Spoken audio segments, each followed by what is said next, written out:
What's up, brewskis? Did you miss us? I know some of you may, and some of you may not.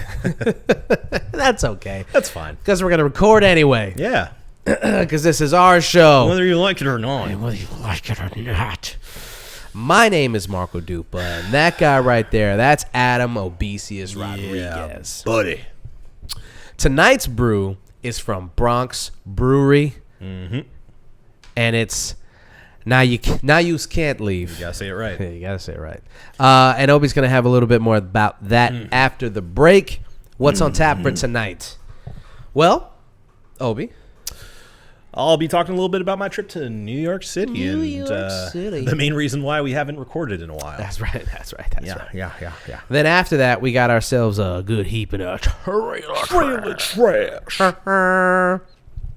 And then, last but not least, we will be talking about Aaron Taylor Johnson. Anya Taylor Johnson. Anya Taylor Johnson as potentially our next James Bond. Yes. And maybe more. Yes, and maybe more. But without further ado, let's get cracking into this podcast. This is episode 419 of the One Beer In podcast. Hey. Oh. Lost to be found by someone to save you when you're down. Yes, I'm bored when it's bright out. So bored when it's bright out. All right. So it happens. This is a very exciting year. It's true. Takes me to a place where I fit in. Yes,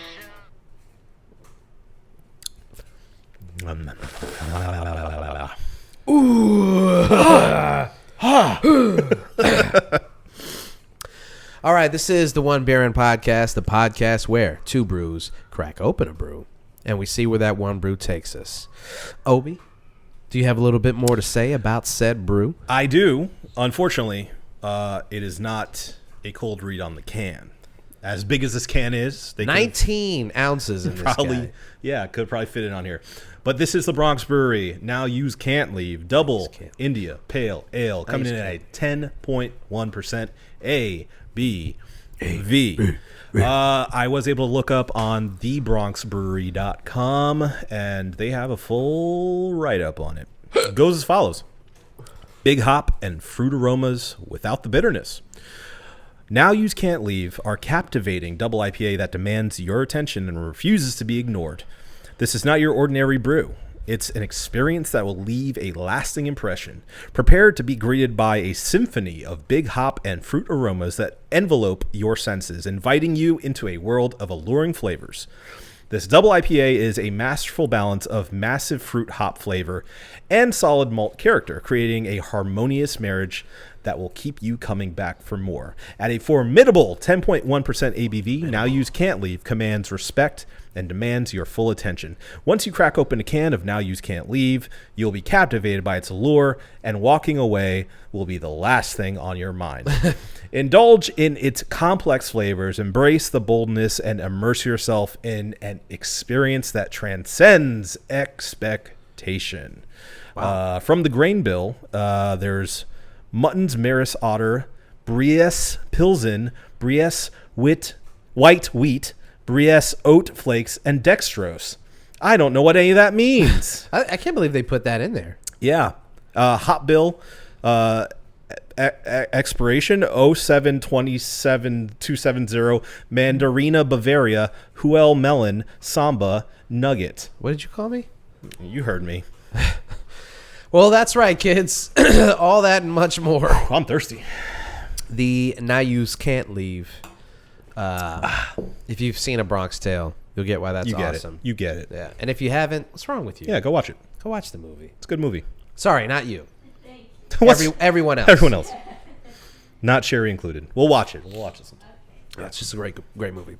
Agreed. All right. Well, I mean, listen, guys, you haven't been hearing from us for a little bit. Yep.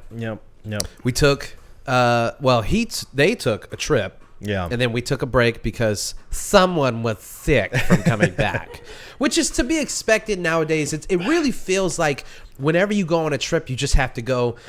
The next 3 days, I'm gonna be sick. Yeah, now at least. traveling just makes makes Yeah, people sick. It does. Yeah. Which is like, I don't know what the far-reaching consequences of that's gonna be. That we just kind of accept the fact that you're just gonna come back and have a cold.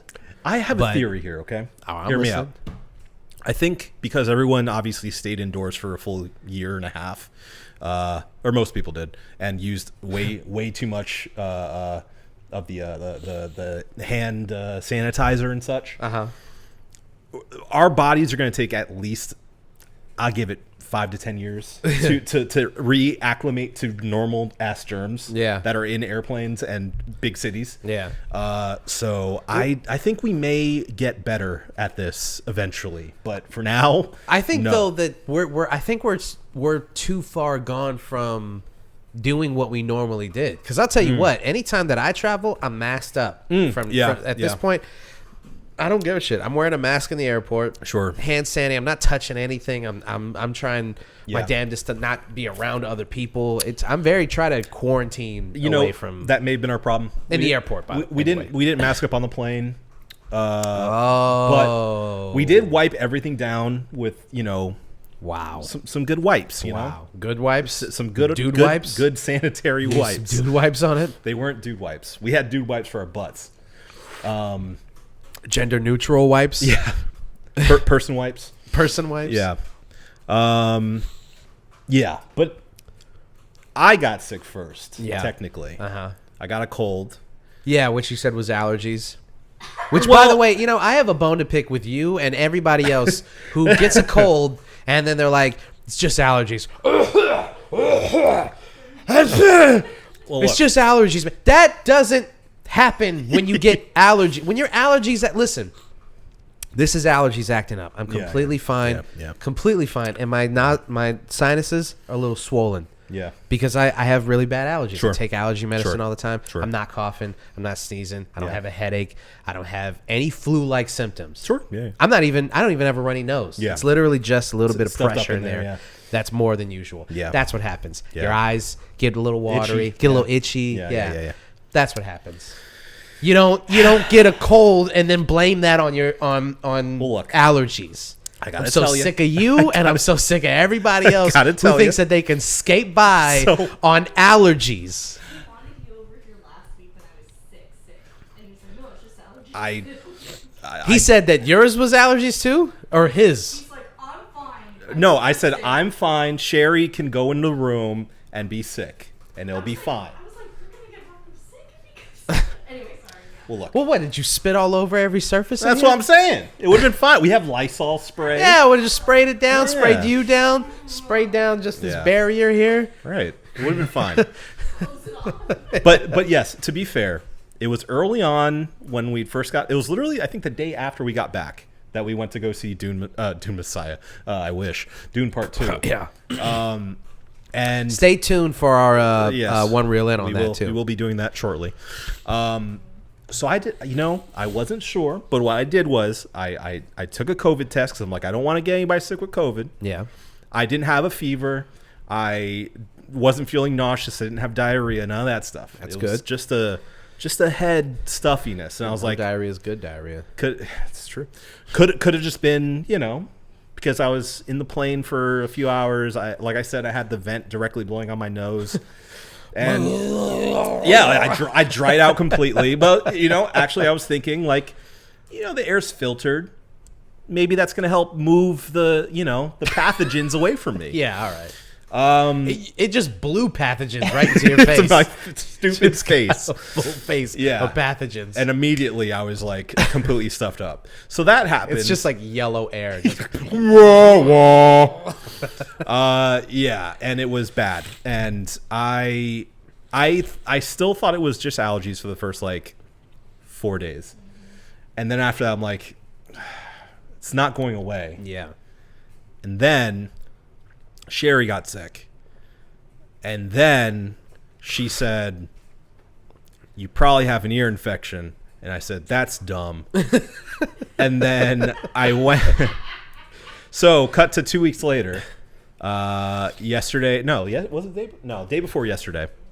I go to the doctor. The doctor looks at my ears and goes, "Those look angry." And I was like, "Well, I guess I have an ear infection." So now you can't leave. Yeah, now you can't hear.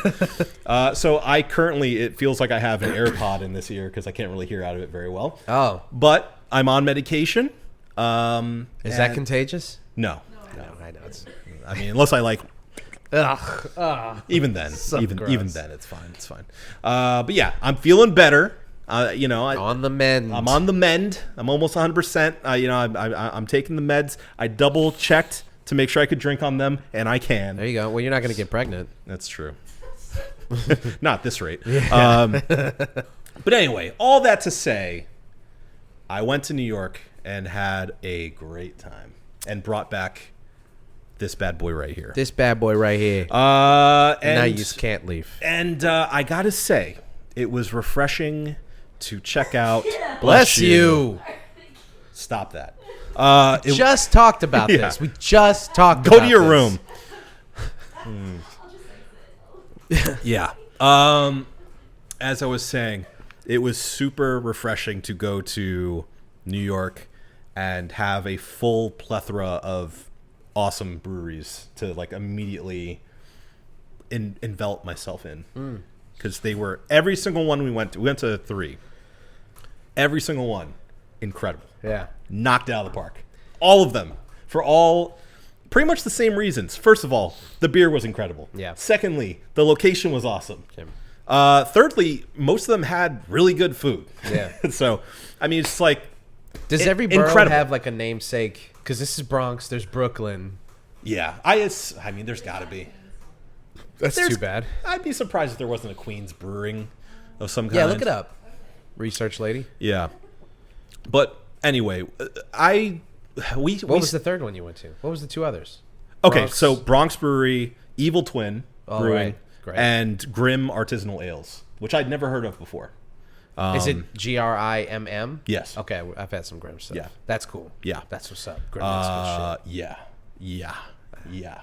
Awesome location too. They have a rooftop area you can sit at. Incredible. Most of the places we went to were actually in Brooklyn, which is a borough I have not explored at all. So it was really cool to hang out there. And I can't recommend those 3 enough. I brought back beer from every single one. Nice. So I already cussed. I tried, and then I try not to cuss. And then I realized that I already said shit. So like I can either go back and like edit the one. I don't remember if I cussed in the intro. Did I cuss in the intro? I don't think so. It's fine. Okay. No.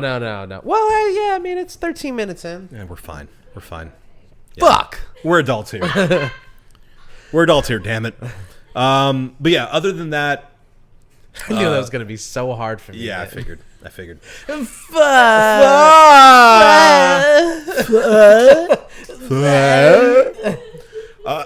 The main reason why we were in New York to begin with was because Sherry got tickets to go see Avatar: Last Airbender in concert. Yahoo! That's Mario. I recommended or I didn't Mario recommend- the last. Never mind. Okay. I didn't know where I was gonna go with that joke. Pipe bender. Yeah. Mario the last pipe layer. Don't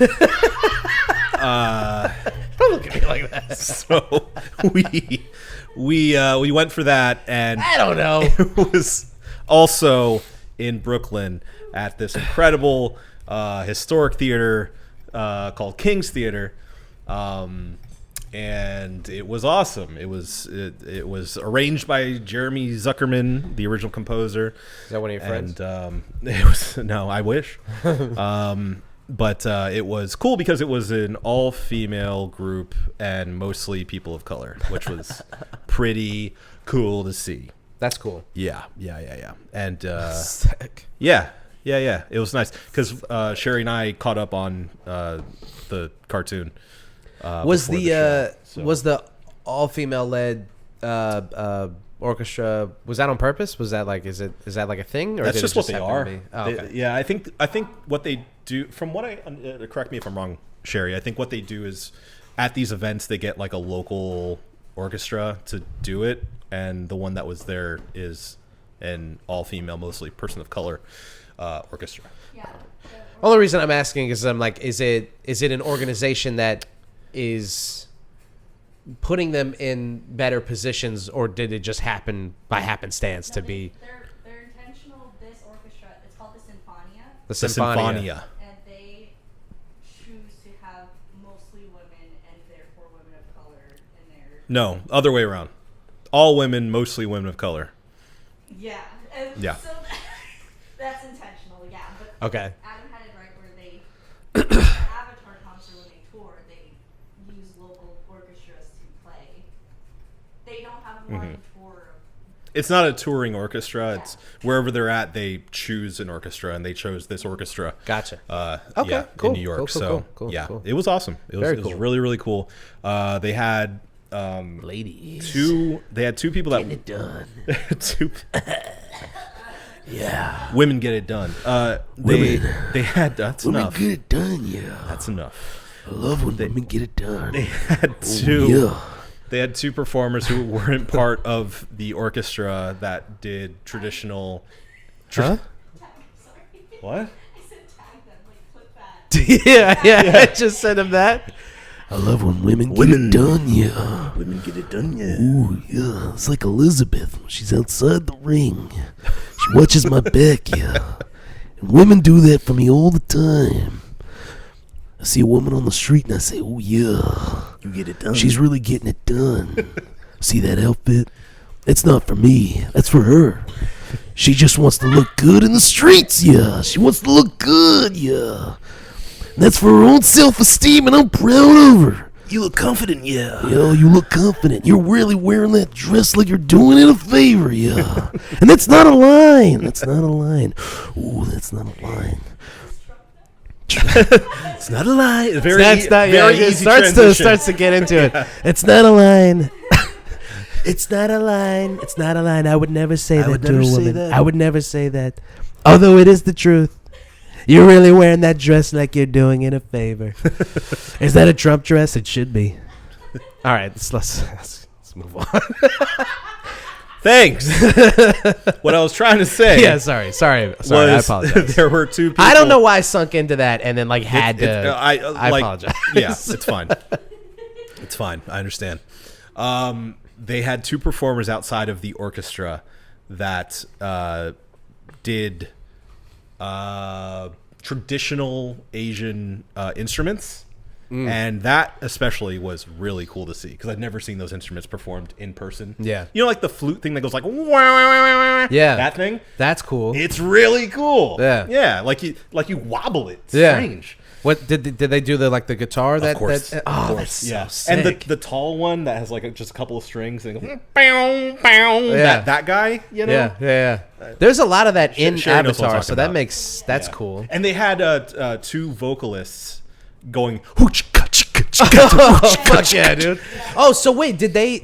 What was there any of the voice actors or any surprises? I thought. Unfortunately, not. Okay. Yeah. We were hoping that somebody would be there, but even so, without that, it was still a really cool event in a really, really cool theater. Like the theater was awesome looking. Yeah. Like it was one of those 1920s palace theaters. And I'd never been to one of those in person. I'd only seen them in books and stuff in film class. Yeah. And it was just so cool to be there and see these archways and stuff. It's forget it.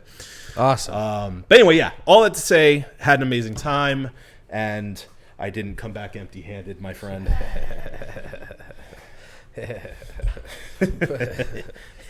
Someone who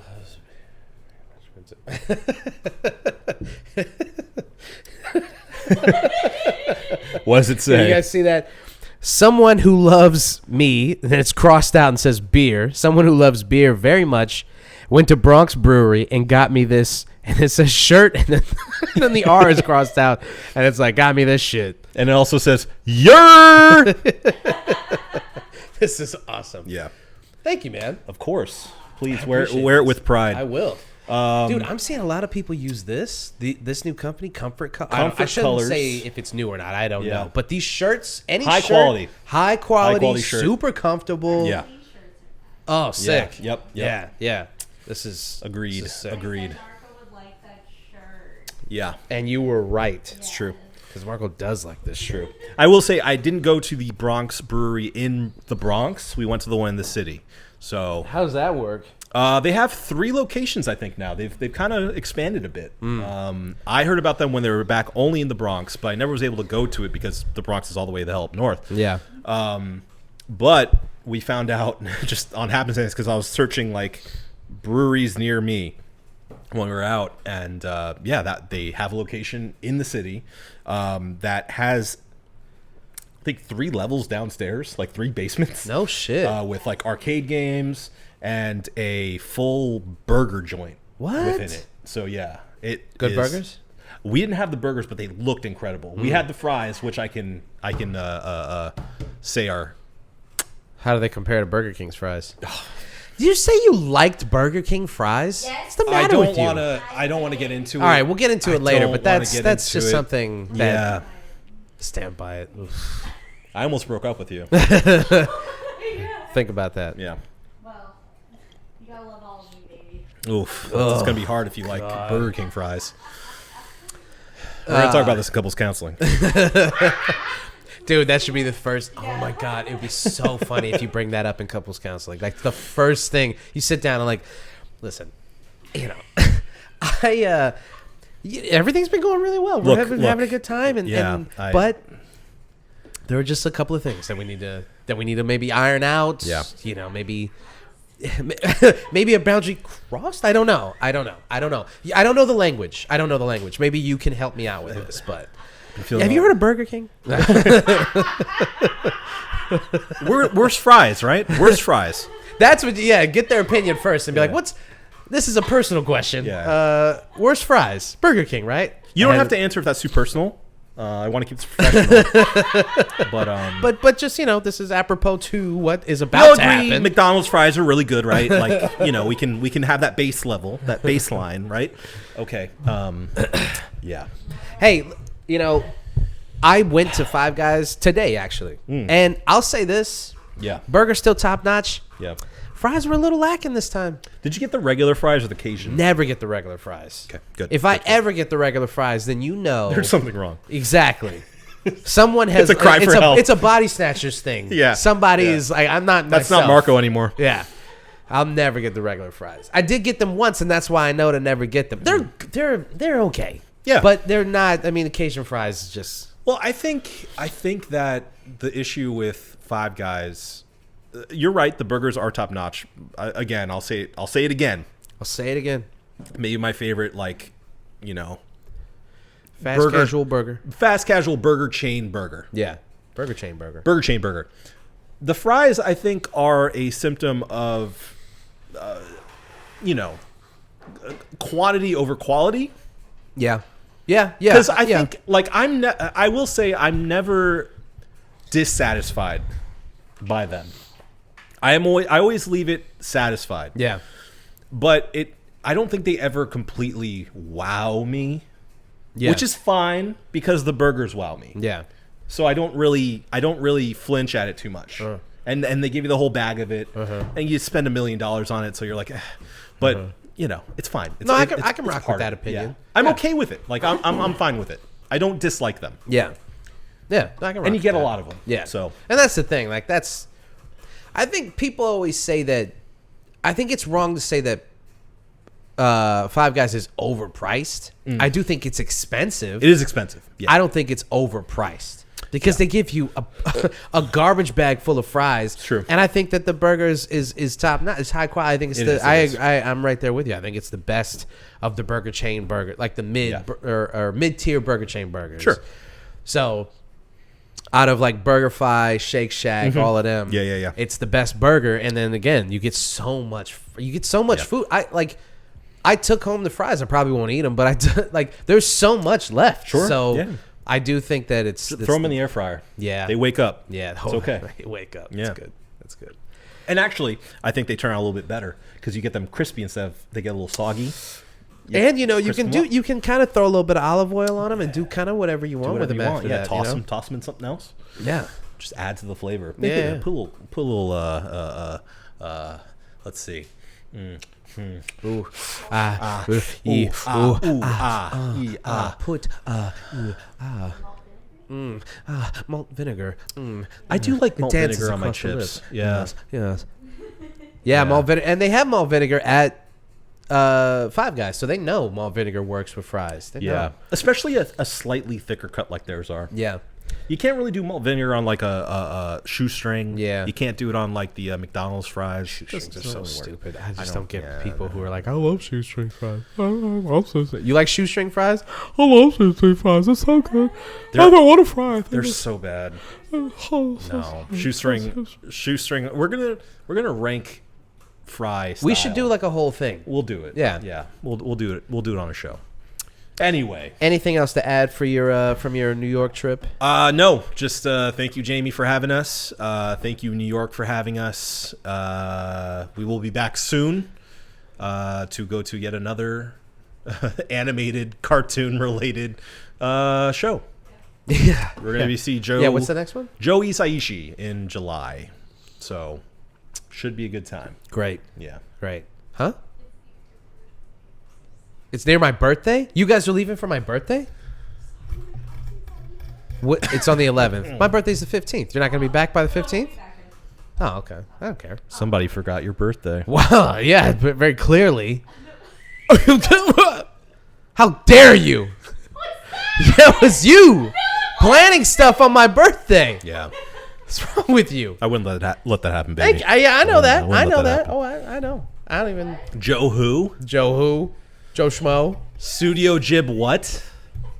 Joe Ghibli?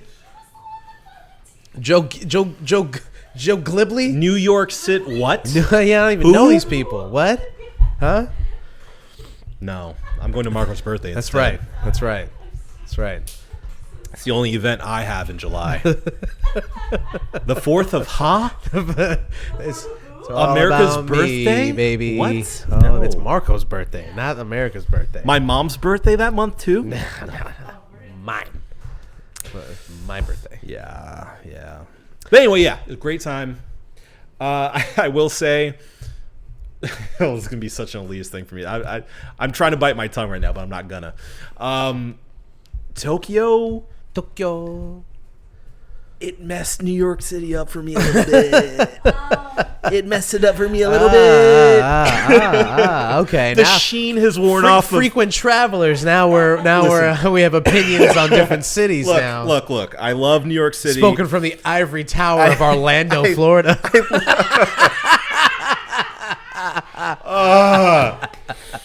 Look. I love New York. I love New York, baby. I love New York. I love New York. My family's from there. I am ethnically a New Yorican, but I gotta say it is dirty. It is cramped. Dirty. Cramped. There's dead rats. People kicking dead rats. It's rainy and cold. It's cold. It's rainy. And it's just the vibes are not the same, and I think Wow. it's just more. You It's, hearing this? Look, man. Look. It's just more. It's a way more stressful city. It's a way more stressful city than Tokyo, and it's dirtier, and there are far fewer bathrooms, and they're way dirtier. But I still love it, man. I still do. I please forgive me, New York. We will be back. But I just need to get that off my chest because I felt guilty, because New York has always been a city that I've looked up to, and that I've skyscrapers, but that I've always kind of I've seen as this holy land as a hip hop fan, and obviously my family being from there and stuff. Like I've always seen on this pedestal. Yeah. And I think this is the first trip that I've kind of been like, shit kind of sucks, man. Like it's really packed and dirty and like there are bad elements to it. I get the people who like move and are like, yeah, I'm never going back. Yeah. You know, like I get it now. I understand both sides of that coin now is what I'm trying to say. I still love the city. I still, love the individual boroughs. I love the people there, some of them. And I like the spirit of it, but it's kind of tough sometimes. Yeah. Is all I'm trying to say. I feel that. You kind of have to get into a certain headspace when you go, is what I'm trying to say, if you've never been. Yeah. Yeah, I yelled at Sherry a lot because I got really anxious. No, So. I'm saying I know Oh, Sherry yelled at somebody. Really? yeah. Real quick. Oh, quick please, aside. please, aside. please. So we had just gotten. Sherry stood on business. Yeah, she did. Yeah, We had gotten a brunch with one of Sherry's best friends in New York, and we had a nice time. And was it that time or no?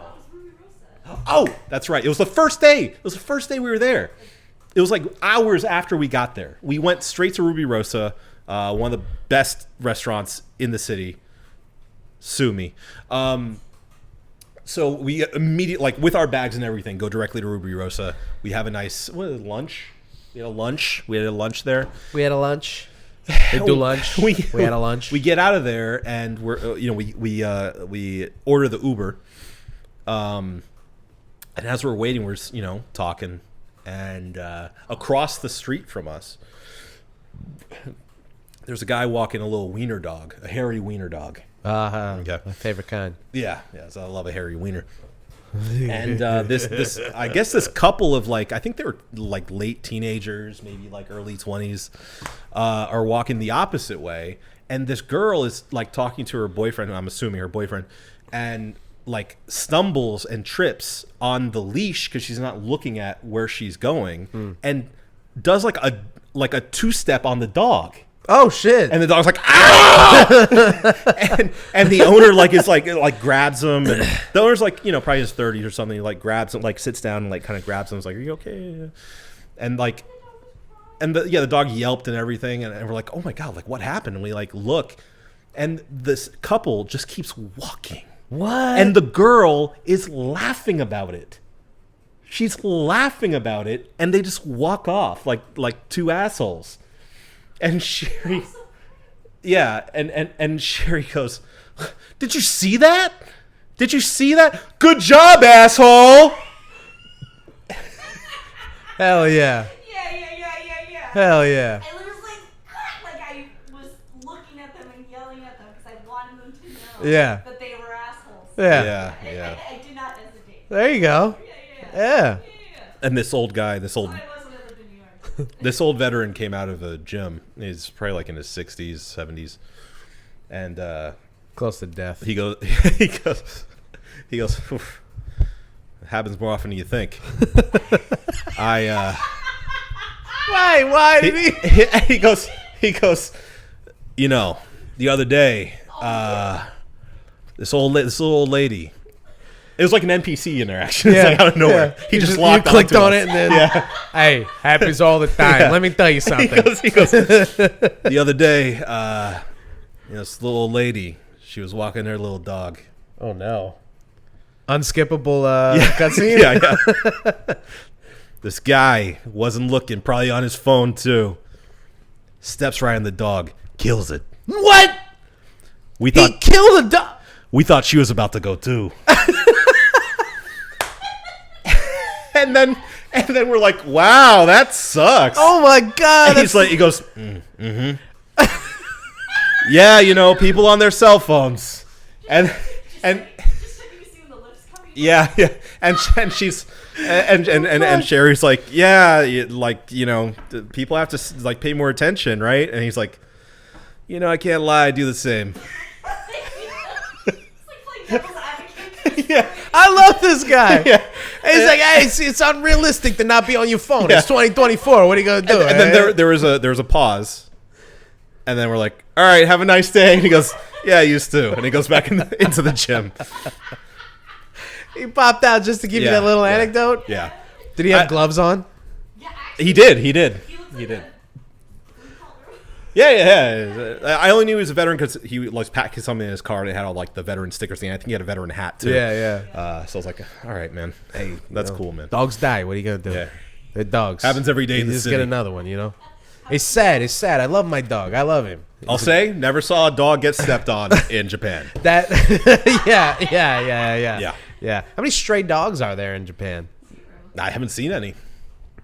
Yeah. Yeah. We'll call the embassy. We'll find out. We'll get the numbers on stray dogs. You know. Yeah, Well, it wasn't a stray. It was somebody. No, walking somebody's a dog. Yeah. Dude, let me tell you something. If somebody stepped on Frankie, Yeah. do you know what would happen if someone's? First of all, he'd explode. Oh, he would. Yeah. He's very brittle. I would. Oh my! I almost welcome the opportunity for somebody to step on Frankie. I'd catch a charge. I'm telling you right now, I would catch a charge. There's no walking away from that. And especially if they laughed. Yeah. Oh, I'm choking them out. I'm choking them the fuck out. You apologize to him. Yeah. You will put. Yeah. If you step on him and then, oh my God, I'm so sorry. He's a small dog. I didn't see him. It's like, it happens. It happens. Yeah. You walk away laughing, I'm fucking you and your boyfriend up. Yeah. Both of you, same time. And also, Frankie's not taking that shit either. No. He probably would explode, but if he didn't, He would try. oh yeah. Oh yeah. Oh man, I kudos to this person who could just let that happen and de-escalate the situation by just kind of like, oh, you okay, baby, and like walk away. Yeah, because he seemed more concerned about the dog, which I understand. Yeah. And there was somebody else like near him too that was like, oh my God, is he okay? You know, like kind of checking on him. Dog seemed fine. Everyone like, don't worry. But yeah, it was a scary moment. And like one of the first things that happened to us when we were in New York. Yeah. One of the first things we witnessed. So, you know, kind of a bad start. Yeah. Kind of a bad start. Yeah. But, you know. Not a good omen. But No. the rest of the trip. The rest was great. Great beer. Yes. You know, great show. Great t-shirts. Great t-shirts. Great merch. Great beers. Yeah. Yeah. It was a good time. Good time. Yeah. Yeah. All right, good. That's Yep. good. That's good. You Yep. want a good trip. You know, you don't want to come back and be like, this fucking sucked. Yeah. You know, you spent all this money for it to fucking suck. Yeah. I mean, I hate flying too, so I should say that. So whenever I actually When did you start hating flying? Once Let's get into that. no, you can ask that, and I have an I know answer. I can ask it. I have an answer for you, is what I'm saying. It was around the moment that I actually conceptualized death. Oh, no. Oh, no. Because as a kid, I loved flying. Yeah. I loved turbulence. Yeah. I said, this is fun. This feels good. Oh, no. It's like a roller coaster. And then I realized if you crash, you die. Just gonna keep going. You're dead. Yeah. You're dead forever. Yeah. You are a headline. Uh-huh. You are breaking news. Yeah. You know? Yeah. And that's all you are. And that's all you are. They make movies about you and people forget your name. It's over. It's over. And it's the, like, probably, in my mind, one of the most horrific ways to go. Plummeting out of the air. Are you kidding me? Are you joking? So that's what you think about when you get on a plane? Sure is. Yeah. Just don't get on a Boeing and you'll be all right. Yeah, right. You know? That is a topical joke. Seriously, don't get on Boeing. Yeah. Okay. Well, that's fantastic. Not the death part. Fear of death, yeah. Or the morality and all, or the mortality. Mortality rather, of it all. Not Yeah. morality.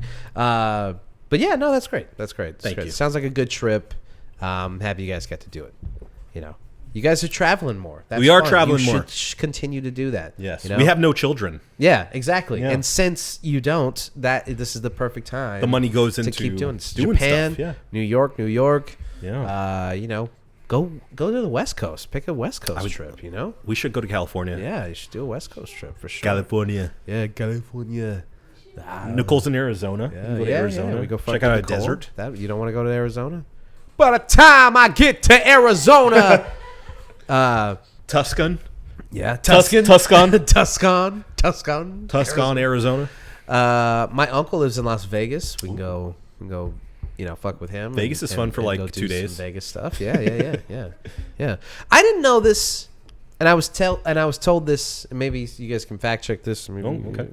But apparently, in Vegas, when you go to the casinos and stuff, they basically just feed you full of drinks, and they don't charge you for the drinks. Yeah. Like you just sit there and gamble, and the as gambling as long as you keep gambling, there are servers who walk around and they ask if you want anything. Yeah.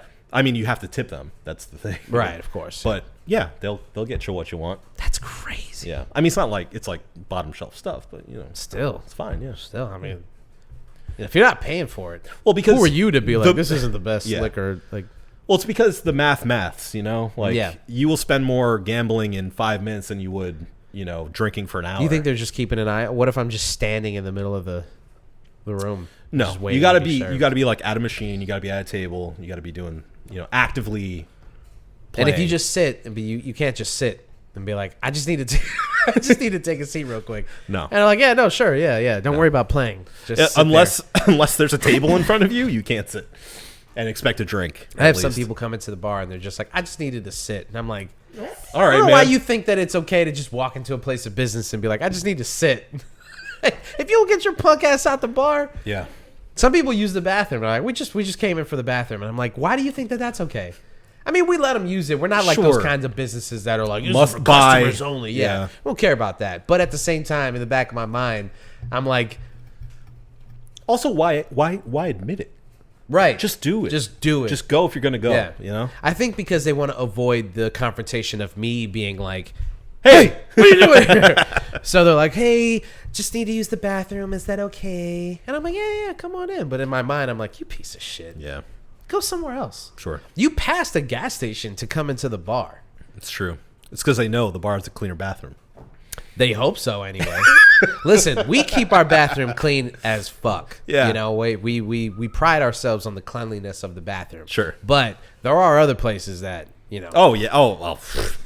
Yeah. Especially in Winter Park. Yeah, to There- walk into a bathroom and think like, yeah, or sorry, to walk into a bar and say like, yeah, of course their bathroom's going to be clean Yeah. is like, that's an insane thought to have. Some bathrooms nearby don't even have a door.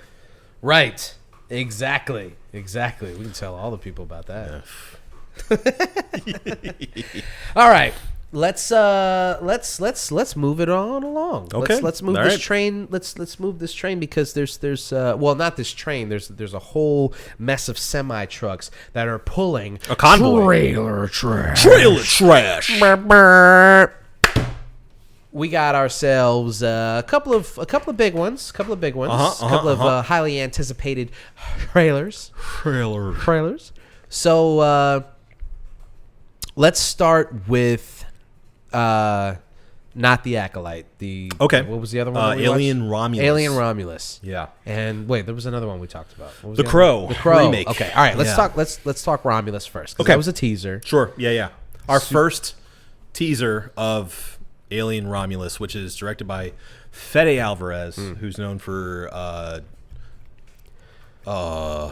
Evil Dead. the Evil Dead remake in 2013, I think it 13, was, something around there. And Don't Breathe. Don't speak.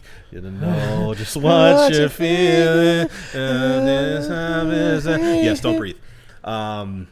He also made Don't Breathe 2, which apparently sucked, Yeah. which has me a little worried. Yeah. But as far as this trailer goes, speaking for myself only, I thought it looked pretty promising. Yeah. Violent. I mean, definitely like calling back to the origins of Alien, which people have been kind of clamoring for ever since Prometheus, Yeah. which was a bit of a departure. Yeah, I mean, I think it looks good and gory and creepy. I'm just a little worried that it's going to be... It could be a little bit too much of what people want and not for its own sake of storytelling, but more of like it ending up being like one of the more recent Predator movies where it's like, you guys like that stuff, right? Right. Let's give them another weapon to use. That's pretty cool. You know, I just don't want it to be like too pandering to the audience. Yeah. But you know, Yeah. I think Fede has shown that he can do exploitation well. So I'm hoping he balances out the storytelling with the the gore and the kills and the, sort of the entire idea of Alien as the franchise itself. I rewatched recently the Evil Dead remake that he directed. Yeah. And it's legitimately scary. Yeah. It's like a really good... It is not... It doesn't really have the same spirit of the original in mind. It's not really like silly and campy and stuff. It's like it's like a serious horror movie, but it's also like it's really it's fucked up. Yeah. That's fucked up. Yeah. So give him the reins to something like Alien, and I'm curious, morbidly curious and confident. Yeah. Given what I've seen from him so far, that speaking on the trailer itself, because that's what trailer trash is. Of course, the trailer itself. It's just a teaser, but yeah, like you said, I mean, it looks like it's harkening back to the classics. My only beef with the trailer is that it seems like they're gonna try a little too hard to do too much action. I love Alien 1 and 2, Alien and Aliens, but I think Hot take. yeah, I don't know if you guys know this, but two pretty good movies. And I'll say this if nobody else is going to say it. Have you guys heard of I like Jaws? Pretty good movie. Hey, just throwing it out there. You might want to watch Alien, okay? Yeah. No, I think that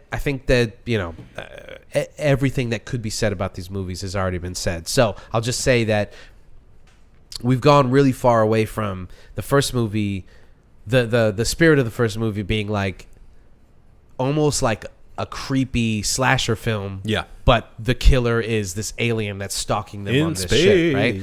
Yeah. So I like that, and I think that hopefully they can kind of get back to that, because the trailer looks like it's going to be a little bit too action-packed, which I don't know. It's a teaser. I can't. Interesting. Okay. Just from what I'm seeing. Yeah. I'm seeing a lot of running, a lot of shit blowing up. I disagree a little bit. I think it looks more like a horror movie, which is one of the reasons why I like this trailer. Yeah.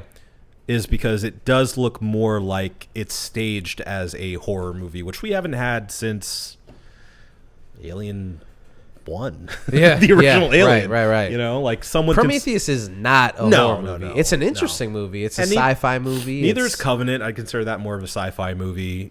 2 is more of an action movie. Yeah. And 3 is more of an action movie. Yeah. So, I would like to see them kind of strip it back and make it more inspired by the first one. Maybe only have one xenomorph in it. Yeah. Do that again with it stalking them. Yeah. And kind of centralize the threat a little bit, Yeah. What if they made the game canon and did something with like it's supposed to be canon. Yeah. It is supposed to be canon. Well, then they could do something with that. Yeah, because it has to do with Sigourney Weaver's daughter. Yeah. Ridley's daughter. Ridley. Yeah. Ridley's daughter. That's her name, right? Yeah. Okay. Ridley. Trash or not trash? Not trash. I'm interested. I'm now more excited to see a full trailer. Okay. Yeah. Moving on to the next trailer that we saw this week, and that would be the big reveal of the Crow movie that they've been talking about for the past couple of years. Cool. Finally got to see some looks at Skarsgård. I can't remember which one he is. One of them, yeah. And FKA Twigs. Yeah. And just the overall vibe of the Crow remake. Mm-hmm. How'd you feel about the Crow remake trailer? I didn't hate it as much as a lot of people did. Because I think it's been universally banned online. Yeah. Like, people have come out in droves to say, like, this shouldn't be made. This looks like a B movie. This looks really cheap and bad. And to that, I say I don't completely disagree, but I think it looks like it still could be cool to stare at for an hour and a half. Mm-hmm. Yeah. I agree. It does look kind of cheap. I don't like. It's hard to say from a trailer, right? But I don't like this new version of the Crow as much as the Brandon Lee look and feel. Yeah. I saw this tweet that kind of stuck with me and kind of soured the pot for me for watching this trailer in the first place, which said something to the effect of like, oh no, they've Jokerified the Crow. Yeah, and when you look at side-by-side pictures of them, it really doesn't help. Yeah. It really doesn't help. Yeah, with all the tattoos and the face tats and stuff. And the length of the hair Yeah. and the facial makeup. And it doesn't bode well. Right. Which, mind you, like, there's obvious comparisons even in the original and even in the comic that you could be like, kind of looks like the Joker a little bit. Could have just had long hair, though. I don't understand why they couldn't just give him long hair. Yeah. I get the character's supposed to be like a rock star. That's like kind of his thing. Yeah. Or at least a rocker. And that's kind of more indicative of in 2024 what somebody looks like if they're somebody in a rock band. Yeah. But I don't know, it just kind of rubs me the wrong way. It feels a little try hard. Yeah. So that put aside, I'm putting that aside for now. Put it aside. Looking at the action of the movie, looking at like the steaminess between FKA Twigs and our given Skarsgård. What's Skarsgård? Is he Alexander? No. Alexander is is Tarzan. Stellan is my boy. Stellan Skarsgård, he's the patriarch. I don't remember which one he is. The Skarsgård. The Skarsgård. There's Alexander. Probably like the number one Bill Skarsgård. The Skarsgård. easiest name. And the other one's Gustav. Gustav Skarsgård. And there's a Walter Skarsgård. And a Sam Skarsgård. Man, there's so many Skarsgårds. Too many Skarsgårds. Wow. And Aisha this Skarsgård. royal. Are they Icelandic? You can't put me on the spot like that. I mean, you're looking it up. Put you on the spot. You're staring at a computer. They're Swedish. Yes. Alexander specifically was born in Stockholm. Okay. Yeah.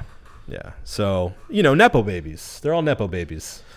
Are they Nepo babies, though? Because the thing is, when people say Nepo baby, I get when, like, someone... Like, Stellan obviously has, like, connections and stuff, but it's not like he's, like, this... I know. Big shot. It's because he's super handsome and he's really good at acting. Alexander or Stellan? Alexander. I mean, no, Stellan is an incredible actor. He's a great actor. So I love Stellan Skarsgård, oh my God, man. he's so good. I love Stellan Skarsgård. He's so good. But I'm talking about, like, in recent times, the Skarsgårds really blew up with Alexander. Yeah. Like, Yeah. Once he did that military show. Yeah. And, He's got the crazy ball handsome. rolling. It does make sense that, like... Yeah. And then suddenly Bill did it. And Bill did it. Yeah. That was his sort of big break. Yeah. Yeah. I mean, they're great. Yeah. That's the thing is, like, I don't think... I mean, Nepo baby, it has negative connotations, obviously. For sure. But, I think it works out sometimes. Listen, I think Hollywood is one of those industries where people are like, oh, they're a Nepo baby. It's like, well, I mean, yeah. It kind of started as a family industry. Exactly. So, It's one of those industries that I don't understand when people get upset about this Nepo baby thing. I'm not with you guys on this. Yeah. Because some of the people that are like super talented, super funny, like they're Nepo babies, and you're like, all right, well, I don't know what you want me to say. Like, do you want me to not like the movies that they're in because they have a famous father or famous mother? Like, it's they're only when they're good. Not, it's only when they're not talented that's when it's the problem. Right, and that makes sense when you're like, this person very clearly got this opportunity because of their connections, and you can see that. But most of the time, people are like, Nick Kroll's a Nepo baby, and you're like, Nick Kroll's great. He's funny. He's done incredible stuff on his own. Yeah, he's good. You know what I'm saying? Like, Dakota Johnson is a good actress. Yeah. You can say she's a Nepo baby, sure, but she's a good actress. Right. And picked interesting projects and yeah. challenging projects. Right. So it's like Madam Web. I don't she challenged herself with that role, you know? It's a real stretch. Kurt Russell's kid. Yeah. He's a good actor. Yes. Like, okay, sure. It definitely helps to have a famous father or mother. But definitely. like, do you say that about someone who, like, their father owned a candy shop and now they own the candy shop and they're running it just as well. Right. Like, no. Right, no. Sometimes growing up in an industry helps you to be better at that specific thing. Yeah. Not just the I'm not the saying help. all Nepo babies are good. Of course not. There are of bad course, Nepo there babies. are, yes. Yeah. But the idea of a Nepo baby being inherently bad to me is like... Disagree. Yeah, I don't know what you want. Do you want a parent who has resources to not help their child? Sure. Not to mention, I think the vast majority of people who have famous parents reject that and go for something completely different. Right. It seems pretty few and far between that like somebody has a famous musician father and decides to like play the guitar too. Yeah. It's a big a lot of times shadow. they try. Hey, listen, we bigged up John David Washington a lot. Yeah. John David Washington started off as a guy, he wanted to play football. He played football, professional football for years before he became an actor. So it's not like he was like, let me use my resources, to get these roles. I mean, he wanted to do something else, did something else for years, and then came to this thing. And obviously it helps to be his kid. Sure. Some people don't even know he's his kid. And behind the scenes, I know you're saying like, well, it's still Denzel and he's probably producing these things, probably backdooring a lot of stuff. Who knows? I don't know. I don't care. Tenet's awesome. Anyway. Yeah. Yeah. So the Crow trailer. Yeah. What'd you think? I hated it. I hated it. I am definitely one of those people. Look, man. I get it. Sorry. I get it. I understand. I know I'm in the minority here. Yeah, I thought it was interesting. I don't know. I saw some people saying that, they're like, hey, give it a chance. Yeah. You don't know. Bill Skarsgård's great. Yes. FK Twigs. Well, I don't know how they are as an actress, but Right. The trailer, they looked. What they're, God, it's impossible for me to separate those two things. I love The Crow. It's one of my favorite movies. I love The Crow. Yeah. I love Brandon Lee. A rare instance in which the movie, I think, is better than the comic. Yeah. Yeah. And I enjoyed the comic. I thought it was good, but I think the movie is a better story. Yeah.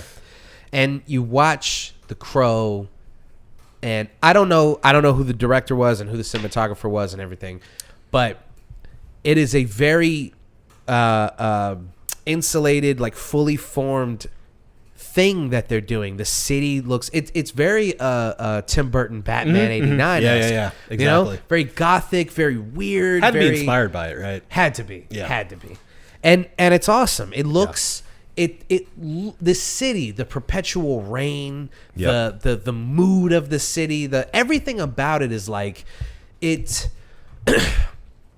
works on a visceral level. And Brandon Lee, I mean, really is a person who was struck down in his prime. Yeah. Right on the precipice. Yeah. It's so, because this was going to skyrocket him. so sad. Too. Yeah. Yeah. And he's incredible in it.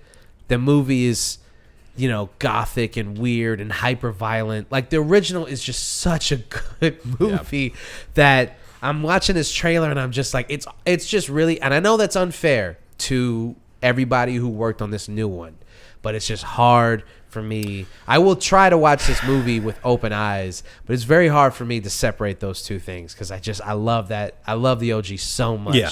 To see this remake, I really I don't want to be one of these fucking fedora flippers on Twitter, but I just do. I agree. You're flipping your fedora. I am. I don't get why they needed to remake this movie. It's it's the same way I feel about like Point Break. Like I don't understand why. I do get why producers are like scraping the barrel for IP, but some stuff, it's just like, what did you think? How did you think people were going to react to this? Sure. Like the RoboCop. How did Total Recall. The things that the movies that are cult classics. Yeah. It's one thing to be a hyper successful movie. Sure. It's another thing to be a cult classic. Yeah. Like it makes perfect sense that they're making another Jurassic Park movie. Right. It's like, Exactly. That was a blockbuster. They make Yes, you're tons gonna of money every time. Why wouldn't you just make them Yeah. until the end of time? Sure. But to pick a cult classic, Yeah. a movie that was successful despite itself. Right.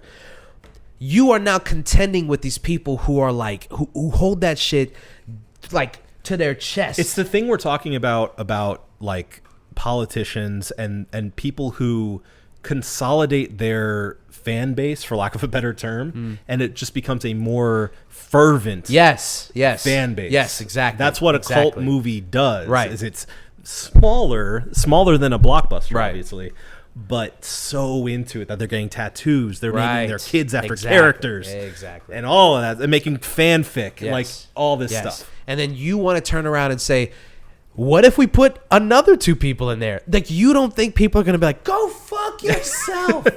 Yeah, You know? not micro. So, Yeah. I'll never understand the remake of movies like that. Yeah. You know, I get why you would remake super successful movies. Like, you want to just keep, spinning that wheel. It's great. Sure. Cult classics, I don't get it. So, the trailer itself doesn't look bad. It just looks like an unnecessary movie. So, We got to review the trailer. by the spirit of the bit, yeah, it's not trash. Okay. I don't think it looks bad. I agree. Not trash. Yeah. I do want to read a quote for you, actually, from the original director of The Crow. His name's Alex Proyas. Excuse me. According to Variety, his quote goes as follows: "I really don't get any joy from seeing negativity about any fellow filmmaker's work. And I'm certain the cast and crew really had all good intentions, as we all do on any film. So it pains me to say this or say any more on this topic, but I think the fans' response speaks volumes. It is not just a movie. Brandon Lee died making it, and it was finished as a testament to his lost brilliance and tragic loss. It is his legacy. That's how it should remain." So that's how he feels about it. I agree with him.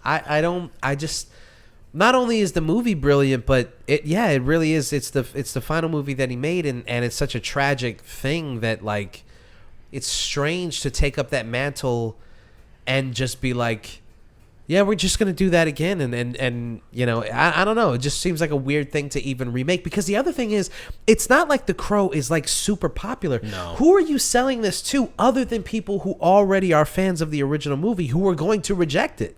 Yeah. I mean, maybe they were hoping for the, millennial Gen Xers to bring their kids to go see it, or to like tell them about it and be like, oh yeah, I remember The Crow. The Crow was awesome. But you know what? When they do shit like that, when that's their intent, it's always funny to me, because they always do shit that, like, okay, like the fact that this, like, Bill Skarsgård's Crow kind of looks like Jared Leto's Joker, right? Okay, so that character design probably was created as like a Gen Z, Gen Alpha thing is gonna be into this. This Yeah, is what's what cool. this is what costume and makeup. They're all the casting director, the director. They're all like, they're gonna be into this, right? Yeah. But that kind of shit is the shit that people make fun of. Yeah. This self-serious and this very obvious, like, prodding of the Yeah. generation. Like, you Pandering. guys like this, right? Yeah, pandering. You guys are into pandering. The idea that people would be into this because this is the thing that they think that people are into, Yeah. works against them.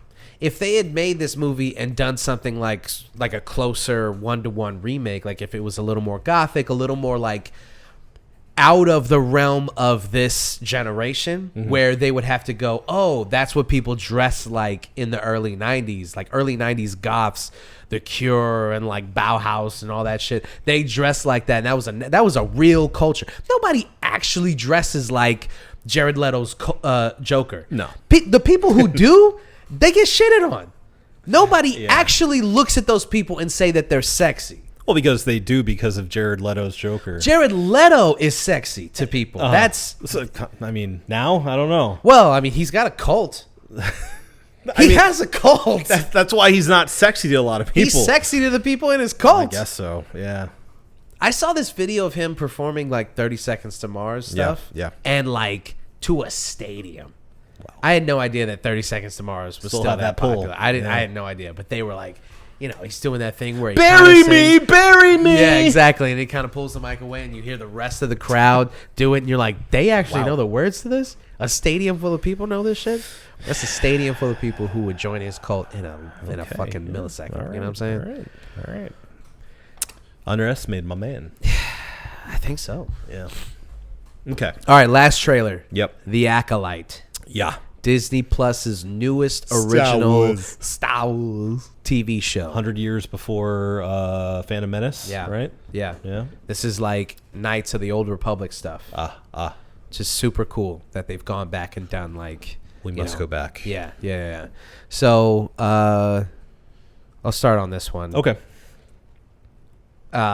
It looks...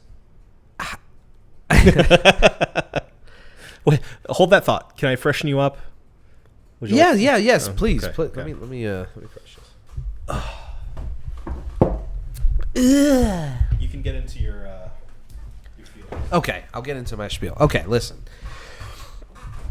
As a Star Wars fanatic, I'm watching this trailer, and I hate to be what you all probably expect me to be, which is a bleeding heart liberal, but I just don't understand what people are so upset about. I've seen the fervor. Thank you. I've seen the fervor online. I've seen the anger that people have for this trailer, and I really, truly don't understand it. It really does feel like a vast majority of people didn't even watch the trailer and did this go woke, go broke shit. I truly cannot see what they are seeing in this trailer as far as like what could be the problem. I don't know. I watch it. Well, what's the main? Let me ask you this. Riddle me this, Batman. What are the main complaints that people are casting on this? They're not saying anything. They're just it sucks. I'm reading these. I'm reading on Reddit and I'm reading on Twitter like threads of what people are upset about, and it's truly. I am not trying to be dismissive of these people's complaints about the trailer, but it truly boils down to, looks like they went woke. And I'm like, and then people go, "What's woke? Like, is it because there's more than one black person in Star Wars?" That's really, that's honest to God, dude. I want to truly understand what people's beef with this trailer is. Yeah. But it really feels like it's boiling down to there's too many women and there's too many people of color. Sure. That's it. I can't for the life of me see anything that they are saying that is why this thing deserves it. It has been ratioed on YouTube. It has more dislikes to likes on YouTube, and I for the life of me cannot understand why. It looks like a really cool trailer. You got Carrie-Ann fucking Moss in the show. Yeah, you got the dude from fucking well, it looks like him anyway. I guess I shouldn't say this without knowing for sure, but it looks like the dude from Squid Games? Maybe? That guy. As a Jedi Master. Yeah, he's the guy from Squid Games, right? Lee Jung-jae. Maybe not? Yeah, he is. Okay, good. I didn't want to be racist. But yeah, he looks amazing in it. Carrie-Ann Moss looks amazing in this show. She looks really cool. The fight scenes, the short little fight scenes, and also the fight scenes, even the quick little... Dude, the one move where the girl like does the like double kick in the air, she grabs her foot, she like flips around, she uses the force push. I'm like, dude, how are you not juiced up as a Star Wars fan? There's more wire foo in this, it looks like, which is awesome. I love it, dude. How can you not as a Star Wars fan? This is what we've been asking for. It's like just cool Jedi shit. You know, if you're upset with like the Ahsoka show, this should be something Ahsoka This should be something that you watch and go, here we go. This is what we were asking for. Jedis and Sith or Sith adjacent adversaries that they're fighting against. This is awesome. This is exactly what you wanted. I cannot for the life of me understand what people's beef is with this trailer. So that's my take on it. It looks awesome. It's funny because like I'm honestly like so detached from Star Wars at this point. I haven't kept up with the shows. Like I said, I'm not subscribed to Disney Plus at the moment. Yeah. I'm just kind of waiting for something to pull me back, really. It ain't gonna be the Acolyte. I mean, we'll see. We'll see. I don't know if it gets like rave reviews and if they're talking about it the way that Andor was, then I may be back. Yeah, I don't see it being as good as Andor, but yeah, it could. Maybe. I think with a show like Andor, you're forced to you're forced to kind of think outside the box as far as the Star Wars universe, and then obviously they had more people. They had people who were dedicated to trying to do something that was different from everything that you had seen before. Yeah, with this, it's like. Look at this show. This is the thing that this is how we got here in the first place. So you kind of have to abide by those rules a little bit. Andor didn't have to abide by those rules. Andor could kill people in the show, and you know you could explore darker themes, sure. and I think that's why that show's so good. Mm-hmm. It's a more like human experience. Yeah, and once you kind of introduce Jedi, and I think the Jedi are a good way to explore imperialism and religious fervor and occult fanaticism. I think there's a lot of things that has been left on the table when it comes to the Jedi and the themes that could be explored with them. Yeah. And I don't see them exploring those things in this show. But then again, it's called The Acolyte. Maybe they do. Maybe they go in with these themes. Maybe this is finally the time for them to do some like interesting outside the box shit. Yeah. With it's been lacking. Yeah. I will say the one thing that has me, and this isn't about the trailer itself, but that has me a little concerned is that the main head of this entire show, Leslie Headland, doesn't have like a great track record. I think the thing that I liked best that she's done is Russian Doll. What else has she done? Russian Doll's cool. Russian Doll's great. Yeah, I loved Russian Doll. Let's go to her IMDb. Let's do it. Because it's been mostly like reality TV and like... I'm sorry, not reality TV. It was a movie, Bachelorette. So yeah, let's see. She's done a few things as producer. Let's see what she's done as directing. Let's see. Previous. Single Drunk Female. Okay. Almost Family. Black Monday. She did Russian Doll, which I already talked about. Okay. The remake of Heathers. Okay. Smilf. Never heard of that. Randall and Hilda are not a couple. Blunt Talk. Zac Efron pitches Robert De Niro on movie reboots. A few other shorts with Robert De Niro and Zac Efron. Okay. Sleeping with Other People, which I've heard of. It's a good movie. And Bachelorette. Okay, well, that's a little trouble. Yeah. That's a little troubling. Yeah. Not to say that she can't pull this off. Sure, but maybe this will be your big coming out party, you know? Yeah, that's tough. I don't know why you wouldn't pick somebody who has action directing in their history. Kind of explore these themes a little bit better. Yeah. Why isn't McG getting more work? Yeah, where's McG? Where's McG? Let me. What is he doing? I'm curious. Is he just stuck on Mission Impossible McG. movies that he's just like, I'm not doing anything else. What else am I gonna do? Joseph McGinty Nickel. I didn't know that was his full name. That's why he's called McG. Yeah. Wow. Let's see what his IMDb's up to. Let's see some upcoming work from McG. For directing. Let me directing. Upcoming. He's got Uglies in post-production. He did Family Switch last year, apparently. He did the Turner and Hooch remake. I didn't know that was a thing. Yeah, he hasn't been doing a whole lot. He did The Babysitter. I've heard people watch The Babysitter. Okay. Haven't seen that. All right. The Lethal Weapon TV show. Running down his IMDb. I'm gonna take a piss. Actually. Okay. He directed Terminator Salvation. Oh, great. He did some episodes of Chuck. Even better. Yeah. He did a music video for The Offspring. Yeah, not a lot from McG. I'm sorry, McG. I think you deserve better, honestly.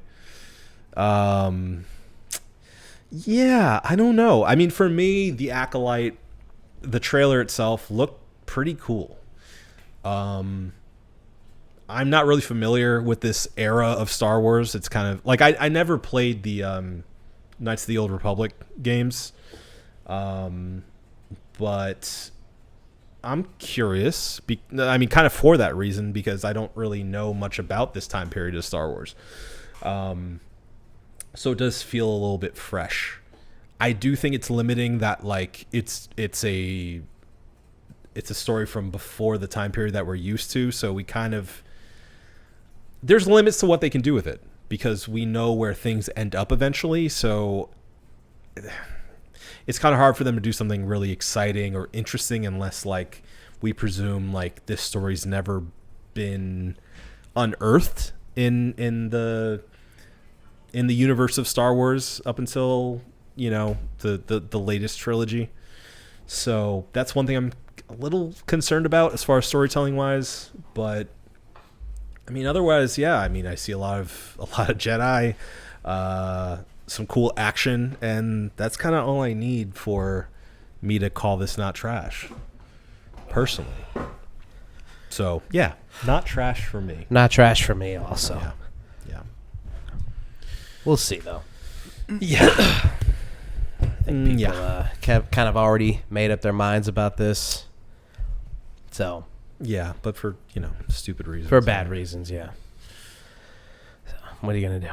What you gonna do? What you gonna do? What you gonna do? Hey, what you gonna do? What you gonna do? Oh, what you gonna do? Now you can't leave. Now you can't leave.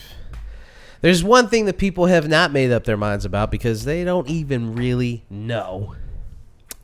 And that's the casting of the new Bond. Yeah. And there's been a lot of rumors running around. Mm-hmm. A lot of people who've been set up as the guy. But we finally have what seems to be the front runner and the most realistic choice at this point. Tenet alum. That's right. Aaron Taylor Johnson. Anya Taylor Johansson. Yeah. Listen. Okay? Mm-hmm. Great choice. Yeah. Great choice. Yeah. Now, would I have liked or preferred them to do something outside the box? Maybe do a one-off with Idris Elba. Maybe do, you know, something weird with like a woman or you know, a younger. What? No, sorry. Do something weird with a woman. Bond always does something weird with a woman. I'll tell you that much. I'm sorry. Is that that's the first time you've paid attention in an hour and a half? That's the first time. She was asleep this entire time. I'm talking about doing like a weird movie with a female lead in a Bond movie. That's so weird. A female lead. No, it's not weird. It's Don't weird get for out of Bond. here. Yeah, It's weird for it is Bond. weird for Bond. It's 60 years of these movies. It would be strange Of him being a for womanizer. a female to be a lead in these movies. That would be weird. Okay. Yeah. So it is. I shouldn't say disappointing, but it is a little. I don't even know what the word is for it, but it's just kind of like them kind of falling back on this choice. I believe is the safest, best choice.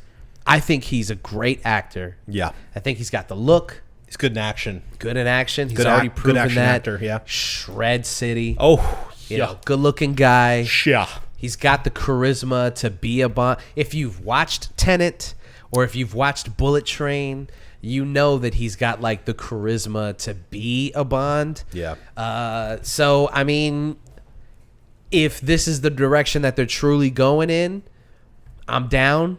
I think it's really funny that people are already kind of hating on this choice because I tweeted about it, but it's literally the same thing that happens every time not the number one choice gets picked. People are always like, this is gonna suck, and then when it's awesome, they're like, we always loved Aaron, and it's like, no, you didn't. I knew he'd be great. You can look back because people have archived it. The vitriol that came out when Heath Ledger got picked for Joker. Oh yeah. People hated it. It's the most like infamous casting whoopsie-daisy that people did publicly, that they were frothing at the mouth. That was a terrible choice for the Joker. Yeah, and if you were smart enough to like keep your opinion to yourself, or have the wherewithal to say like, well, Heath Ledger's a good actor, why couldn't he pull this off too? Then you mean the guy in the rom-coms? You're on the right side. Guy of from history, Knight's Tale. Listen, we talk. I think we have it documented that we thought Robert Pattinson was a good choice. We talked about it on the show, so you can go back and you can listen to us saying that you guys are going to be wrong. And now what? Now look at everybody saying like, oh, I don't know, might be the best Batman. Now what? And so I say it again. This guy, Aaron Taylor Johnson, ATJ. He might even be big enough for the abbreviations. He might even be We'll see. an RDJ or a JGL. Yeah. ATJ.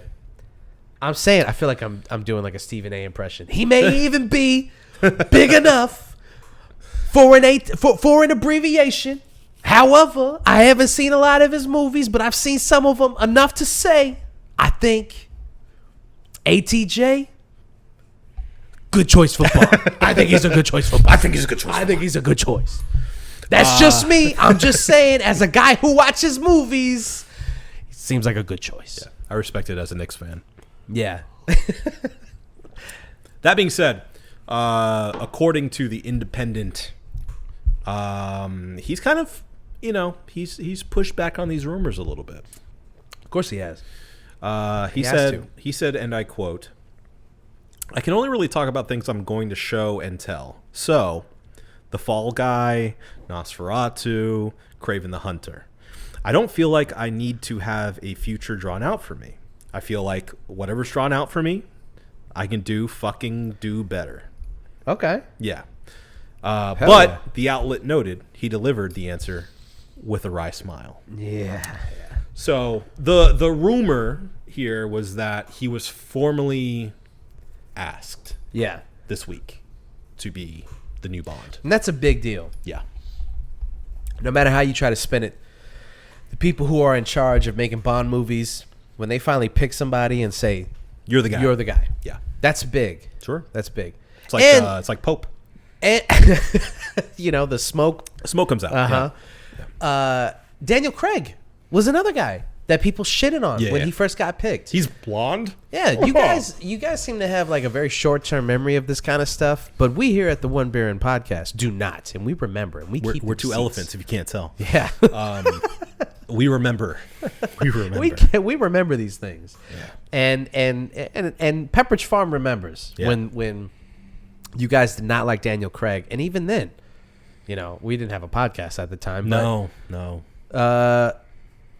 I saw the first trailer of Casino Royale and thought, this guy looks awesome. What I don't really understand I don't get the beef. Yeah. So it's always going to be the same thing, and I think Aaron Taylor Johnson is going to pull this off. Yeah. He has to deny it because it's not official yet. And what if he turns it down? If he says they offered, but I said no. Yeah. He looks like a jackass. Sure. Right? Or they're in the middle of making the deal. Mm-hmm. I'm sure his people are talking to their people. Yeah. Making sure the maths. Dude, and you got to look at it like, they offered Daniel Craig $50 million just to do one more movie. Yeah. You know how much money they probably offered him to anchor this franchise? It's got to be crazy. I guarantee the issue is between, of course, the money amount and how long he will be contracted to be Bond. Yeah. Because I'm sure they're smart enough to know, like, hey, once we got a guy, we want to keep him. Yeah. Now, I don't know if they're going to go like, the sports route where they're like, let's give him like, a 3-year deal, see how he does, see how the people like him. I mean, be like a 3-movie deal at this point. Yeah. And then, if these movies do well, we'll put them on for another 3 movies. Might be the best choice. Or they're super confident and they're like, let's get them in now for a lower price. Right.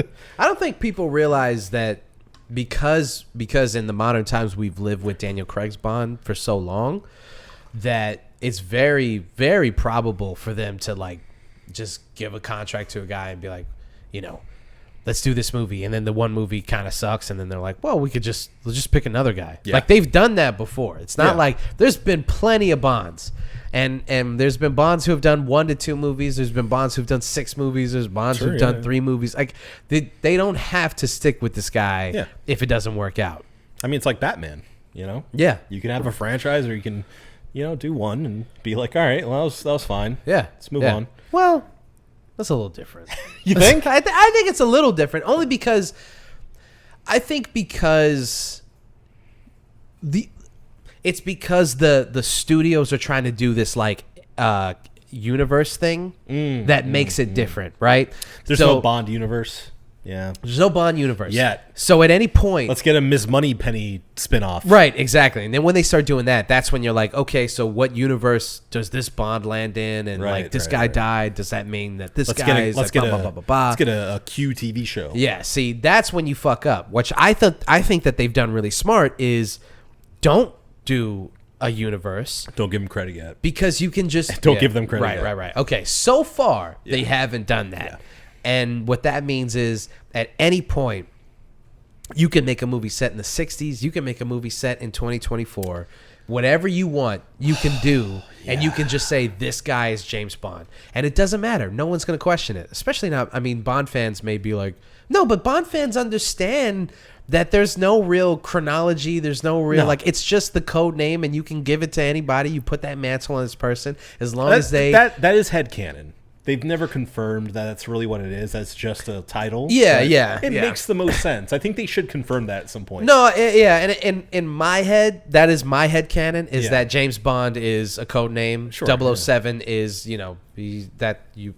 once he's 007, once he's got to the rank of 007, they give him the code name James Bond. Right. I don't believe that there is... It's an alias. Yeah. I like the idea that it's a... I think that they pseudo-confirmed it by having... the guy who's supposed to be Sean Connery? No. That too. But Judi Dench being in the Pierce Brosnan movies the Daniel Craig movies, right. I think that they pseudo confirmed that James Bond is just a code name. Sure. But obviously they never came out and just said that's the closest they've gotten to it. And the fact that it was supposed to be fucking Sean Connery. Yeah. That would have truly, completed the circle for that. Yeah. But he's like, nah, I'm good. Yeah. So I guess this next round of movies, like if they do a modern take on them and do and make any reference to Daniel Craig's Bond or anyone else, kind of seals it. Yeah. That's the real canon. Sure. But or the movie canon anyway, not the book canon. You brought this up as an idea. I never thought of this, but it's really good idea. Is them doing a period piece James Bond movie? Yeah, I never thought of that. Thanks. If they did like if they made Bond like perpetually in the 60s, that would be awesome. It would be awesome. It'd be super like retro tech and like the soundtrack and the costumes and. It's sort of like Kingsman, you take it back a bit. And the way that they could do it now with the technology that we have to make it look as good as it could back then. Yeah. Not Kingsman. I mean the Kingsman. The Kingsman. The Kingsman. The Kingsman. The third movie. Yeah. Where it was retro. Yeah. The origin of the Kingsman. The one with the Adolf Hitler post-credit scene. Yeah. It was Rasputin? Rasputin was in it. Yeah, he was the main villain. Oh yeah, that's right. That's right. That's so funny, dude. It was look, people shit on that movie. I thought it was good. I think it's hilarious. I love it. Kingsman is such a funny idea. I love the whole thing. I love Kingsman. That's great. 1 and 2. And the Kingsman. The Kingsman. Yeah. Yeah, so I mean, at the end of the day, if they've really ended their search with ATJ, I'm down. I think we've even talked about him on the show before. Like I think he's a great actor. Yeah. I think he's perfect for the part. I got no beef with it. I get that some people may be like, here we go again, another white British dude, but I agree only slightly. I do think that, they had, after Daniel Craig, they had the opportunity to do something outside the box, and they chose not to. And it's a little disappointing that they didn't try to do something a little more like cast like John Boyega or like Daniel Kaluuya, or the girl who played 006 in the last movie. I fucking forgot her name, but she was great. Anya Taylor-Johnson. yeah. But she was amazing, and some people were speculating that they may move forward with her as the lead, and then obviously that didn't pan out. I think if they buckled under the pressure of people going like, it has to be a British white dude, I think that would be disappointing. I hope British white brunette. Yeah. I hope that it's really just them going like, this guy was the best choice. And I do believe he's the best choice. Yeah. I don't believe that Bond has to be a white dude, but I do believe that's what I wanted to bring up. I'm sorry to interrupt. No, go ahead. But it came to mind is what we were talking about with Black Superman. Black Superman is that you have to ask, like, is Bond's whiteness important to his character? I don't think it is. No, I don't think so. Like Bond himself, he needs to blend in with the crowd. He needs to be suave. He needs to be debonair. He needs to be I don't want to say he has to be a womanizer, but he needs to have a certain swag to him. He got to be fucking. He's got to be a ladies' man, I should say. I mean, I guess he could be gay. I don't know. He could be bi. I don't know. He got to be fucking. I didn't say who. He just got to be fucking. He got to be fucking somebody. He got to be fucking something. Yeah. That's it. Yeah. So, I think those are really the key elements of Bond. Yeah.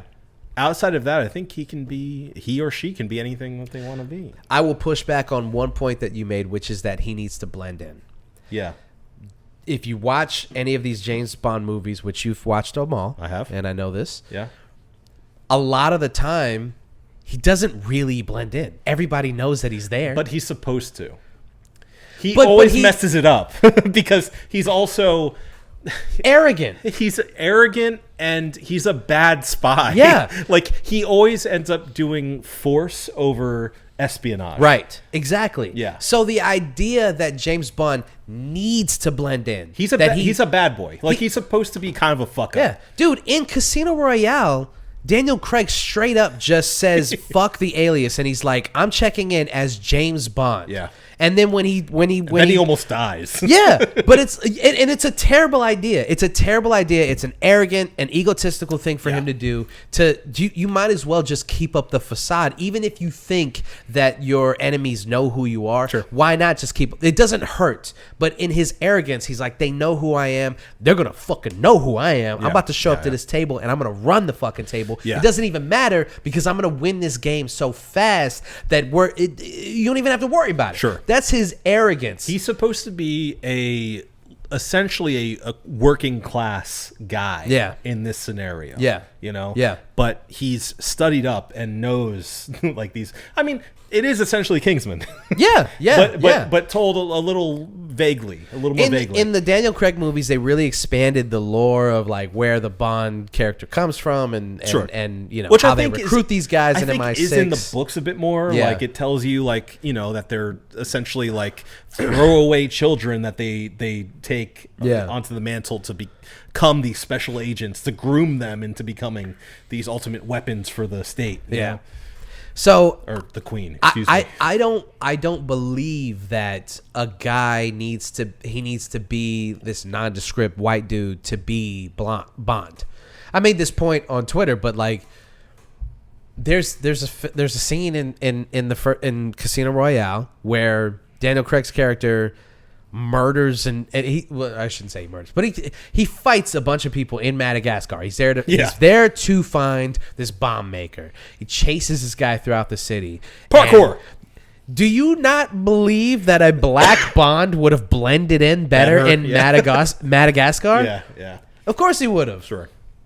And it's not like Bond only goes to predominantly white countries. Sure. He's all over the world. So why would you believe that because he's white, inherently he's going to blend in Tokyo or Russia, yes, but Africa or any of these, any other nation. Or that his whiteness is important for him to be this like arms dealer or like uber wealthy socialite. Yeah. His whiteness gets him into places. Now, this is the only thing that's true. His whiteness may get him into places that he may not get in as any other thing, a person of color or anything else like that. His whiteness may help him get into these other places, but as a suave, debonair, person who can talk the talk and walk the walk, he could probably get into those spaces anyway. Exactly. And I was going to say that maybe actually, and we had this exact conversation about Black Superman. Thank you. I think it may actually be more interesting storyline wise if that was the case. And it was like, if they acknowledge that, maybe he gets stopped at a door and he's like, here's some money. Yeah. I make more than you in a second. Yeah. And they let him in. Yeah. Like they have to deal with his blackness or Asianness or whoever they choose. Whatever it is. And it's just the fact that he knows, he's studied up. He's also like a streetwise guy. Yeah. Not because he's black, but I'm saying like as 007, as James Bond. He's from the streets. He knows what he's talking about. He talks jive. He's talking that jive. No, but like as the character himself, I think is supposed to be streetwise and like, someone who can kind of work people away. Yeah. He's able to work it even in a situation which he's not traditionally welcomed. Like that would be cool. Yeah. For it to definitely work out that way. I think the only thing that is required of him as a human is that he's English. I do believe that he needs to be English. He needs to be from... And that's what I'm saying. That is part of his character. Yeah. That's an important factor. He's part of MI6. Yeah. We know that. And that is an important element to this entire thing. That's the only thing I think that's the only hitch, really. Well, and that and him being not a part of this like machine that he's been thrust into. Yeah. Like his resistance to the machine. He doesn't fit in, and that's what makes him win the day. Yeah. If he were to do it by the book, he'd die. Right. Right. And He'd that's just why be another agent who gets capped. They need a 007. Right. They need him Right. because he is outside of that. Right. That's what's important. I'm gonna go pee. So all that to say, let's hope that Aaron Tanya Johannesburg can actually pull this off, because the movies that we've seen him in so far, he's been able to exemplify that he has the traits of a good Bond. So it's really going to fall down to, obviously, the writing of the next movie. Where do they take these next Bond movies, right? Because spoiler alert. I'm not gonna edit that in. I'm way too lazy. I'm not gonna do that. But spoiler alert. If you've watched the last Bond movies with Daniel Craig, they finally killed him off. So from this point forward, do you make a movie that is a continuation from the Daniel Craig films? There's so many implications from those movies with Spectre, the organization, and all of these things that they do in those movies. Do you propel from that place, or do you start over and just say, like, this is our guy, he's a younger guy, we're gonna do a different movie? At that point, the world is kind of your oyster. I was making the point that, like, do you make a movie that is a sequel to the Daniel Craig movies, or do you make a new thing with Aaron Taylor I can't help it. I know. ATJ. Yeah. Do you make a new storyline with ATJ, or do you do sequels to the Daniel Craig movies? Because they spent 5 movies establishing Spectre and all of these hidden organizations and all of these like ex-MI6 guys who were like blah blah blah blah, all this shit that they established. Do you drop all that, and move on with a new story? Yeah. Or do you make this a sequel to those things and then effectively confirm that 007 is just a code name, Yeah. and use this guy as kind of like the anchor to how you're going to make the next 10 to 15 years of Bond movies? My theory is that they're going to go fresh. They're Yeah. going to make it new. I think But that's a good idea. I do think the cinematic universe bug is going to bite them this time, they're going to make a connected universe. I hate that you're probably right about this. They're going to make it that they're going to expand it. There's going to be a Spectre TV show. We'll get our main villain of this arc of, it's like anime, this arc of 007, and he'll get his own, or she will get their own movie that humanizes them in some way. Ugh. So we get their side of it. Maybe there will be a 006 situation where, Just be a bad guy. yeah, What do you need? I don't need to humanize them. Right. They're just bad. sure. Mad Mikkelsen's LeChouf, I think his name is. Le LeChiffre. The chief. He's just bad. Yeah. He just But- funds terrorism. But also, you can tell he is in over his head. There's a larger thing at work here. Yes, that yes. he is out of control of. yes, yeah, and so he's desperate, definitely. which makes him dangerous. Right. But Yes. all of that is to say, like, he's just a guy who's like, I'm trying to make money. I'm trying to sell arms. I'm trying to fund terrorism. I don't give a fuck. And that's I bleed out of my eyeballs. I bleed out of my eyes, and I'm really good at poker. Yeah. That's it. Yeah. Just let him be. I really keep going back to Casino Royale because it's a perfect movie. It's fantastic. It really has no flaws. And if Yeah. you have an argument to that, I'll fight you in the street because I think Casino Royale. I'm really high up on Casino Royale. I think it's one of the best Bond movies ever made. I think it's one of the best movies too. ever made. I think it is a modern day action classic. Absolutely, Fantastic film. Absolutely. Fantastic. I think there is not a moment that the action dips. I think from minute one when they go from black and white to him killing the guy, God. and then it goes into color, and you're like, oh no, I'm in for a thrill ride, and this movie's never gonna stop. It hits hard emotionally. You get why Bond's an asshole to women. Yeah. Like why he's so heartbroken. Yeah. He's actually a softie. Dude, I mean it, and it doesn't even until the back half of the movie, even that, all of that. It's like it's like its own thing too. It's like its own movie. at the end. Yeah, exactly. It's a different thing. Oh man, Casino Royale is it's perfect. It's awesome. It's an action classic. It's Awesome. an action classic. Awesome. And that's why I keep referencing that, because I'm just so high up on how the movie's so good. Yeah. So good. Yeah, I agree. It's a high water mark for the Bond franchise. I think people were too hard on the sequel, Quantum Solace? Quantum of Solace. Yeah.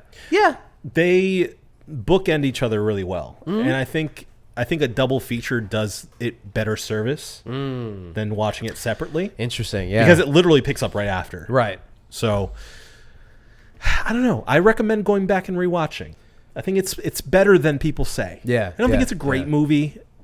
Like a lot of people kind of treat it like it's Iron Man 2. When it's actually Iron Man 3. Maybe. I just know you like Iron Man 3. It's no Iron Man 3. I rewatched Iron Man 3. Yeah. I did. Yeah. And I won't say that I like as much as you do, but I will say that I like it more than I did when I originally watched it. It's so much better than people give it credit for. It is. It is Yeah. better than people give it credit for. It is. Yeah. It is. I think that it's just so far into like the MCU that like it's a victim of its own success. It's a little messy. Yeah. It's a little messy. It goes It's a little all over the place. Yeah, it goes places it maybe shouldn't. It gets a little too small town. Yeah. Like it gets distracted and stuff a lot. Yeah, exactly. Yeah, Yeah. It's there's too much of like, I mean, it feels like there's like these detours where you're trying to tell Tony's like intimate story, and like I don't know. After the first Iron Man, Tony's story becomes the overarching story of the first The like, two MCU. phases. Yeah, Yeah. so it's like that's his story, Right. and that gets told throughout all of these movies. Which, mind you, I think is told better in movies that are not called Iron Man. Yes, I 100% agree. Any From movie then that's on, not it's- Iron Man yeah. is where his story gets It's like told. Civil better. War's better with him. Yep. Endgame. Endgame, Endgame, yeah. and Infinity War, Infinity both War, yeah. stories that are like Iron Man movies that Sure. are better because he's not like the guy. Yeah. Yeah. The first Spider-Man. The first Spider-Man, yeah. Yeah. There's a lot of stuff in the first Spider-Man that really intimately tells the story of like where Tony's head at. Where's Tony's head is at. It's that Bronx Brewery at talk. the, With Tony head at. it's coming out of me. You know what I'm saying? You're yeah. So you need all of those like outlier movies to kind of tell that story. There's good scenes in that first Spider-Man movie that really show you like what Tony's doing and why he's doing it. It shows him being responsible, Yeah. which is something that he only really gets at and after Iron Man 3, Yeah. where he becomes like a dad. Yeah. You know? Yeah. He learns to deal with kids. Yeah. Basically. Yeah. And he learns to put other people above himself. And again, I like the fact that he gets stripped down, literally. Mm-hmm. And we have this entire thing of him, again, having to invent something to get himself out of trouble. Right. With Rhodey. Yeah. You know? Yeah. It's cool. Yeah. I like that element of it. It reminds me, for some reason, that entire scene reminds me of like Bad Boys 2, because they're in Miami. Oh, It's very Bad Boys 2. I don't know. But speaking of getting stripped down, you remember the scene in Casino Royale where Daniel Craig is stripped down? He Yeah. gets tortured, where LeChouf is like destroying his balls. the famous scene where the chair has no bottom to it. Yeah. And his got a junk whip. is just hanging. He's got a rope. And he says A little to the left. a little to the left, and he's like, "You're gonna die scratching my balls." Yeah. It's And he so laughs. good, and he laughs. Yes. He's like, "There's nothing you can do that is gonna make me give up this information. And when your people come to collect, they're gonna kill you. And the last thing you did was scratch my balls." How do you don't make movies better than that? It's so good. So good. It's so good. So good. I love that movie. I love that movie. All right. I think we've done enough for today, Okay. right? All right. You think so? Do you have anything more to say? Do you have something else that you want to get off your chest? Not really. You sure? I mean, We don't have to leave. We're here.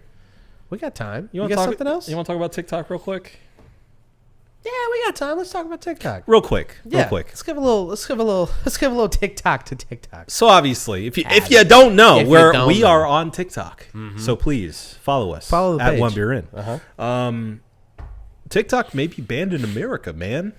What's Banned going in America, on, man? What's going on? How do you feel about that? Well, first of all, are you a frequent TikTok user? Yes. Okay. I used to not really fuck with it, but Yeah. sometimes when I'm bored, I'll just pull up TikTok and watch a couple of videos for a little bit. And Sure. sometimes, I mean, there's some stuff, it really, I've curated my experience to really be like funny creators, movie scenes, and yeah. stand-up comedians doing crowd work, really. Yeah, And there's some stuff that I see on there that just, I mean, it really is the younger brother to Vine, where sure, yeah. people are using, they're pushing this app to the very limits of what it is and what it can be. And some people are just really, really talented and really funny and know exactly how to manipulate the algorithm, and not just that, but know exactly what's funny within the realms of making a TikTok. You know what I'm saying? Like, Yeah. you can be somebody who's talented at writing a movie. You could be somebody who's talented at writing a book. You could be somebody who's talented at writing an hour like stand-up special. Sure. And you could be somebody who's funny at writing a 1 minute to 5 minute sketch on TikTok. And like, that's, to me, it's a skill.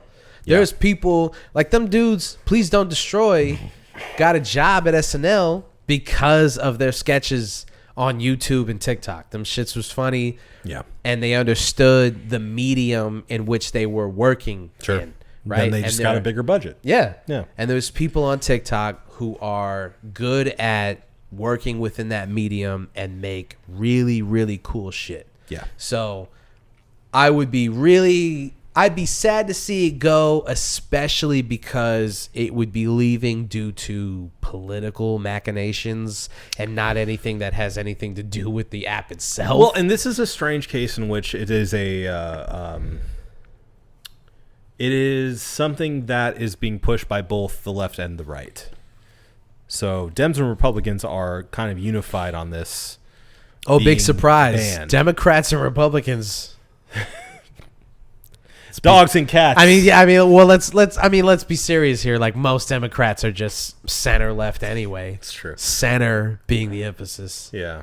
Well, if not, they're labeled as wackos, so Yeah. it's fine. Well, yeah, no, they would rather their reputation not suffer and just vote party line than to actually be left. Yeah, I wouldn't even say left, be effective at anything. Yeah, seriously, yeah, because they don't want to hurt feelings. right. They would rather keep their seats, Yeah. than actually like put themselves in a position where they have to Stand up for something. actually help people. Yeah, that's true. Yeah. It's true. But it is rare, I would say, in this political climate that there is something as unified as sort of the people in charge have been against TikTok. Yeah. And I find that pretty interesting because Yeah. things are maybe as divisive as they've ever been, but it seems like everyone with any kind of political power is against TikTok right now. Yeah, I mean, everything is divisive unless it's taking away freedoms from people. That's when they all seem to come together and go like, yeah, no, I could get with taking away those freedoms. That's Sure, cool. sure. I can rock with that. Yeah. Yeah. So basically the idea is TikTok is a company that is owned by a foreign entity. Yeah. China. ByteDance. China. Which technically it's not a Chinese company. No. The China. CEO is Singaporean, which he had to say multiple times. China. And the worry is that our information, It is a Chinese internet technology company. ByteDance is? It is. Okay. It's headquartered in Beijing. So the concern is that ByteDance having all of our information could be leveraged by the Chinese government to give up No. The communist Chinese government. communist Chinese government to give up information regarding Americans, and Yeah. therefore It's a security risk. yes. Yeah. And so the American government basically said, we don't want to ban TikTok. We want them to divest and Yeah. sell Right. so that it's not a strictly Chinese-owned company. Right. Which is very clearly not going to happen. And you can go on TikTok and you can figure out why, but I'll give you the Sure. cliff notes, which is basically that Americans make up 10% of the TikTok user base. And so if you're a company like ByteDance, you can, pun not intended, bite the bullet Yeah. on that 10% and just not sell. And then the rest of the world will continue using TikTok as usual. The person who is the highest, or the person who is the most followed and the person who is the most successful is a Frenchman. TikTok does not give a shit about America in the way that Americans. It is a very American-centric thing to believe that We're the center of the world. Exactly. And to say, like, if you don't do this, we're going to pull out. And, like, a company's going to be like, oh, no, not America. Not America. We need America. It's so American to believe that our influence is so far-reaching that a company that is making millions, probably billions of dollars is going to divest so that they can appease the American government. That's Yeah. crazy. And any of these politicians who are like, listen, we love TikTok. We want you guys to have your TikTok. We just want it to be safer for you guys to use. It's like there is a million, and we don't have the time to get into it. There are a million other ways that they could have gone about this. Yeah. Instead of threatening a ban. Or not even threatening. They wrote into legislature a ban. Right. And it is. And the president of the United States of America has said he will sign when it comes to making it a law. Right. And when it gets to his desk and he signs it, I don't know what to say to Democrats who believe that we're supposed to just show up for Democrats. Hey, this Pokemon, next go to the election. polls. Hey, Tick, tack, toe. That's a win. Boom. I don't understand. You guys are just. I need to tell you, Nancy Pelosi saying that has been stuck in my head since I've seen it. Nancy Pelosi saying that has radicalized me against Democrats. This is now It's made me a conservative podcast. I'm so sorry. Everyone, I'm so Hey, sorry. white Superman. Or you're welcome. I mean, That's why we're wearing a camel hat right now. I couldn't. I'm watching it and I'm just like, I cannot. You guys cannot. How believe- out of touch could you possibly be? Exactly, dude. Oh my God. I don't get it. Let me give you these numbers real quick. All right. Hit me. According to Diario AS, I should have looked this up first. Maybe.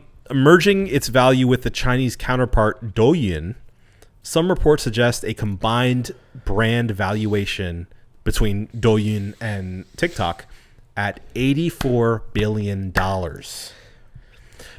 Solely TikTok by itself, if you take TikTok out of the situation, which why would you? Because ByteDance would never just send TikTok away. Yeah. Because they own it. Yeah. It's $50 billion. So let's say in a perfect world, it's $50 billion for TikTok. Okay, which like you just said, they would never do this. So this isn't even like a realistic hypothetical, but we're gonna do it anyway.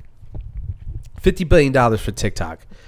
Elon Musk spent $44 billion on Twitter. Right. So TikTok, $50 billion. ByteDance would have to sell it to. They would have to pick a company that would. First of all, they'd have to pick an American company. Yeah. Because that's the only way to keep it live in America. Sure. But, the American government is like. Some compatriot of America. Yeah. Either Give it to Canada. Give it to the UK. Right. So who do you think in the world of technology, in the world of entertainment, who has the funds to spend $50 billion on an app right now?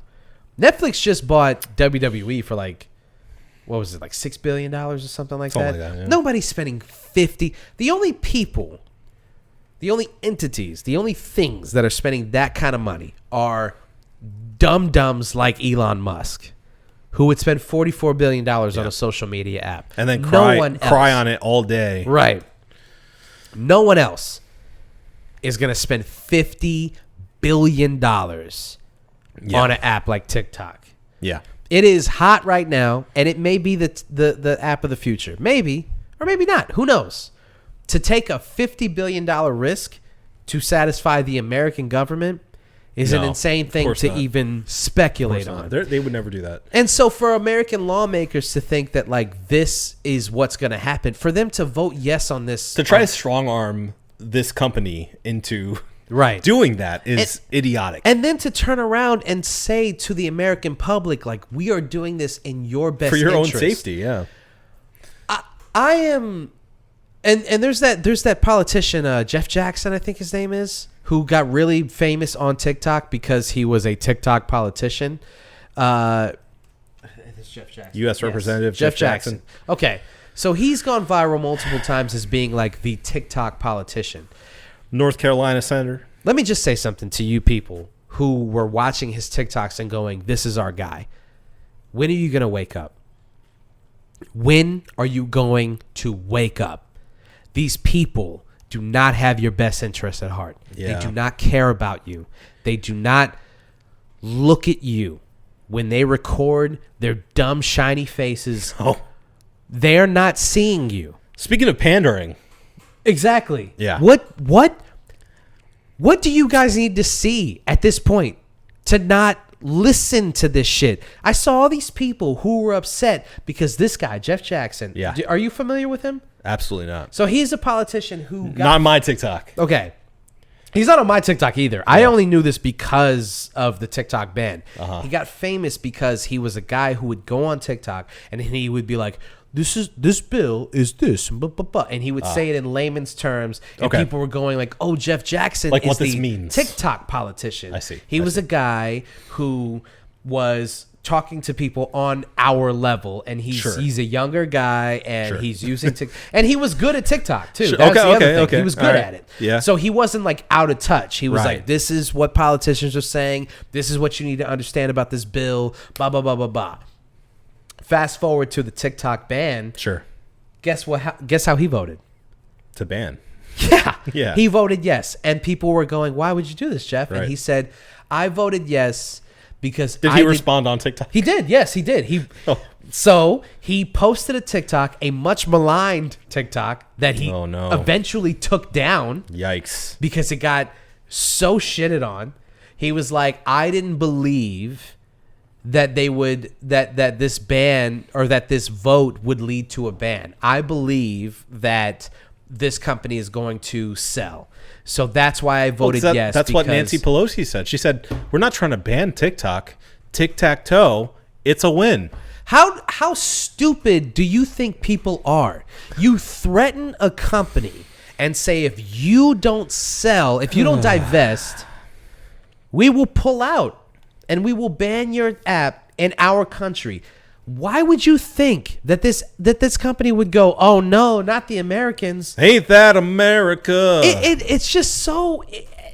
So now he the TikTok politician. All these people are going, "Oh no, not you, Jeff Jackson, not you, our sweet beautiful Jeff Jackson." And to me and to those people, I say, when are you going to wake up? Yeah, stop being They stupid. don't care about you. Why would you think, look at Jeff Jackson, bro? Why would you think that he gave a fuck about you? He looks like a make-a creator for a politician game. Exactly. He is the younger version of who is going to probably be the president in the next 20 years. Sure. Yeah. Why would you think that he gave a fuck about you? Jeff Jackson does not care like the rest of them don't care. Nah. And yet all these people were disappointed that he voted yes. Of course he voted yes. Of course he did. In 2024, how could you ever be disappointed by a politician? All we are is disappointed by politicians. That's it. That is the bar. Yeah. It is disappointed. When they don't do something disappointing, that's when you go, "Oh, sick. Jeff Jackson didn't do the thing that I expected him to do." In my opinion, it starts disappointed and only goes lower from there. Right. It's disappointed, appalled, war crime. Yeah. You know, like that's the level it goes to. Exactly. So maybe he hasn't hit that yet. No, But not he will. yet. He will though. Believe you me. Give him a little time. He will. Give him a little time. He will. Give him some time. He just needs a little Give time. him more power. Yeah. And he will. Sure. Yeah. Don't they all? So it's disappointing and it's scary to see like the American government go like, this is a thing, like, because at the end of the day, like they're already spying on us. And this is me going like full conspiracy theorist, Sure. but they're already spying on us. Yeah. They already have all of our information. To be upset at a company like ByteDance and TikTok saying like, "Oh no, they have all of our information." Dog, Oh, no. I don't even remember. I gave them my email address and like, I don't know, maybe I don't even like the information that I gave them is not something that they can use to like, and even if they do, all of that information is already online everywhere, all over America. So, Well, here's the deal, man. The main like argument against this that I've seen that I agree with the most is that the U.S. government is only upset at this because they're not stealing our information. ByteDance, or that America is not getting our information from Both. TikTok. Okay. They want to own ByteDance. Yeah. So that they they can can have that get information. right. U.S. government, I guarantee, has nudes that I haven't ever taken in my life. You understand? Right. Yeah. I accept that. I accept that fact. That's what they want. But yeah, that they want my nudes. They want your nudes. Look, they man, want Obi's nudes. I get it. I understand. You can have them. This is my permission to you, FBI. But I think it's foolish to think that this is coming from a good place. Right. This is coming from a place of power. Yeah. Which is what politics is all about. Right. To boil it all down, I think that this is just the thing about who gets our information, and they'd rather have it themselves as opposed to communist China. Yeah. Because America has our best interest at heart. Of course. Obviously. Yes. Communist China. Papa Dearest, please know my information. Please sell me the good stuff. Yeah. And for you Republicans who are like, Trump would never. Trump already tried. Yeah. So just keep that in mind when you're like, when you go to the polls and you go, well, the Democrats tried to ban TikTok. Trump already tried. Sure. And failed. Yeah. So let's just keep that in mind. Sure. They're all fucking up when it comes to this issue. You're There's not nobody special. better at this You're not point. special. You're not special. No. Okay. All right. Well, anyway, on that bleak note, I think we should get to our cheers of the week. Absolutely. Let's try to raise the people up. Let's do it. That's what we do. That's what the show's all about. You want to start us off? Sure. My cheers of the week goes to the late, great Akira Toriyama Ah, great. of Dragon Ball fame. I mean, the man almost single-handedly made my childhood. Him, WWF at the time, Yep. and probably Marvel Yeah. were my holy trilogy. Marvel versus Capcom. Oh boy. And Metal Gear Solid. And Metal Gear Solid. Hell yeah, brother. That's my Holy Spirit. Hideo Kojima, I don't even want to say the next.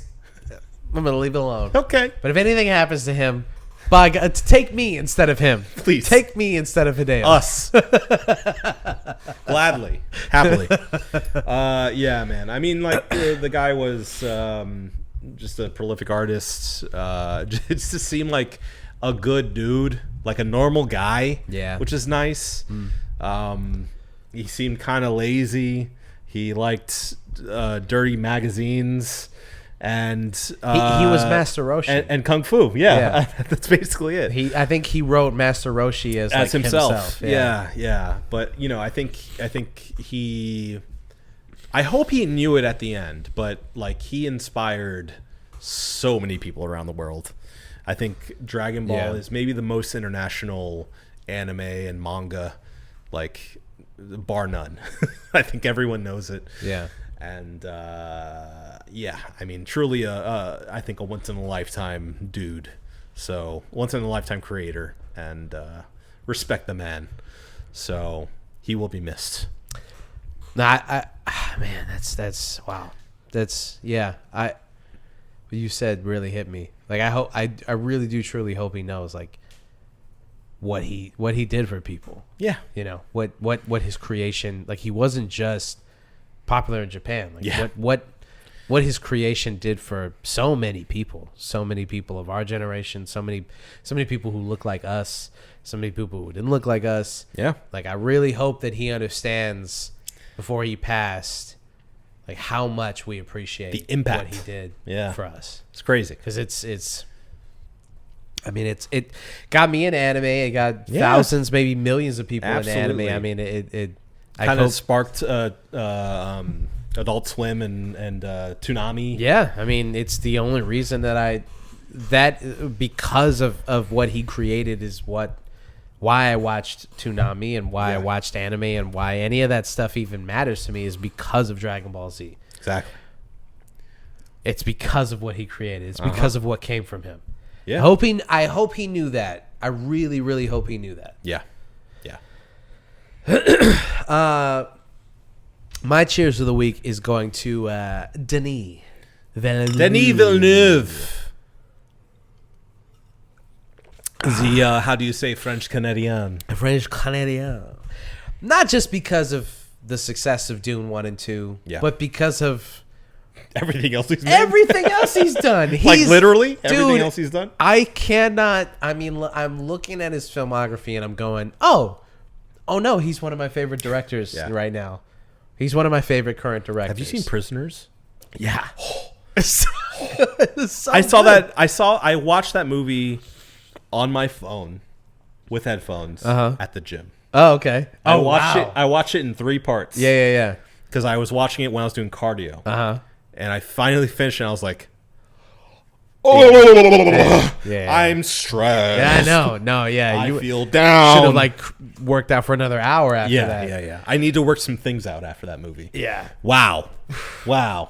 Blade Runner 2049. Sicario. Are you joking? Dude. Are you joking? It took me a long time to get to Sicario. I know. I fucked up because I didn't watch it when it came out, and then it took me a minute. My favorite Benicio performance. Oh, he's so good. Sicario is insanely good. It's oh my god. I can't even put into words how good Sicario is. Such a good movie. Denis is probably the best modern director that we have right now.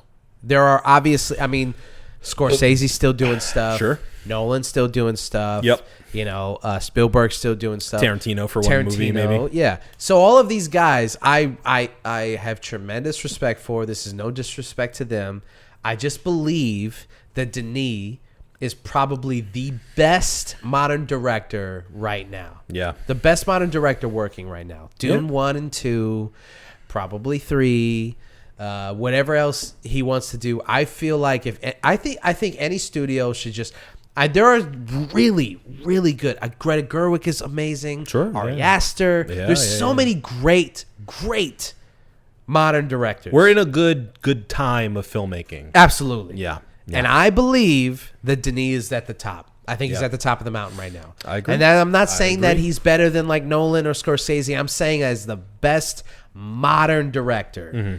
I think he's the guy at the top of the mountain right now. Yeah. I think you give him the reins to literally any franchise, any adapted screenplay or anything like that, and he's gonna give you a beautiful, atmospheric, just a fucking tremendous work of art. I just feel like anything that I feel like anything that he's done so far has just been this beautiful thing. So he's been on quite the run. Yeah. Quite the run. And again, to remind you guys, we are going to do very soon Dune. Dune. We're going to do Dune. Dun. And that is why I'm bringing this up, because I've been thinking about it a lot, and I've been thinking about Dune a lot because we're going to do it on the show, and I just been thinking about, because we went and saw it, and I've been thinking about it a lot. Sure, and I've been thinking about. I watched this Vanity Fair interview where he's explaining. You saw it. I did. You know what I'm talking about. So he's explaining. I'm a huge nerd. Trust me. So he's explaining the character of Chani and how he kind of like rewrote the character for Zendaya, and how he wants the character to be a little bit more front facing and a little more important to the story, and the kind of the elements that he gave to this character. Yeah. He gave him more agency. Yeah, exactly. Yeah. And to me, that is a person, that is an artist, literally adapting a screenplay for the screen and going like reading this book and going of a classic piece of sci-fi and reading this whole thing and saying like, who needs more agency, and who would be more important to this story if I gave them more agency, would be this character. Yeah. And it's a genius play, and it's a genius play to cast Zendaya, and because of the actor who's playing it, because Zendaya is a stronger character, right, as a human being, right. It feels like she wouldn't fit the mold of Chani based on the book alone. Right. I agree with that, because I'm now reading Dune Messiah, and I'm reading it thinking of Zendaya. Yeah. And I'm like, it doesn't quite seem like her. And then I realize they're different. Yeah. Like it's a little, there's a subtle difference between the characters in the movie and the book. Yeah. But it's enough to be able to say like these are distinctly different characters. Yeah. Yeah. Yeah. But in a good way, in a way that I think changes it better for the story he's telling on screen, which is the best thing we can hope for. Right.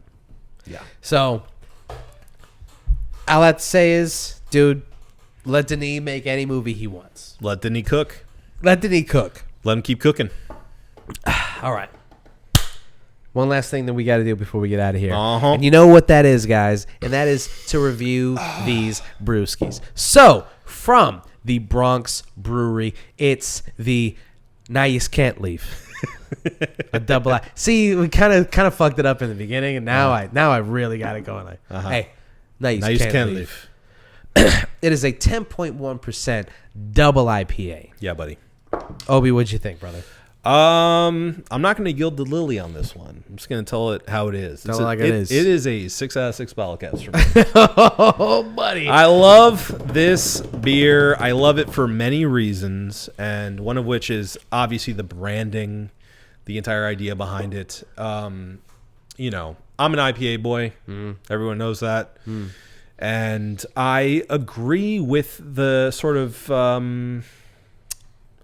the idea behind this beer really is like trying to get an IPA that is less hop focused and more sweet, smooth, and strong. And that's exactly what it does for me. I mean, if you don't like IPAs and you don't like hops, you're not going to like this beer. But I think what it does great, and it's not you know, kind of infused with any frilliness, any juices, or you know, it is not a hazy. It's none of these like kind of more trendy styles. It is just a double IPA that is really strong. Yeah, and I want to say basic, but that seems negative. It is very straight up, is what I'll say. No, I see what you're saying. And because of all those reasons, I feel like it is what it is, and it is so strongly what it is. Yeah. And I love that about it. I'm giving it a 6. I'm going to have to agree.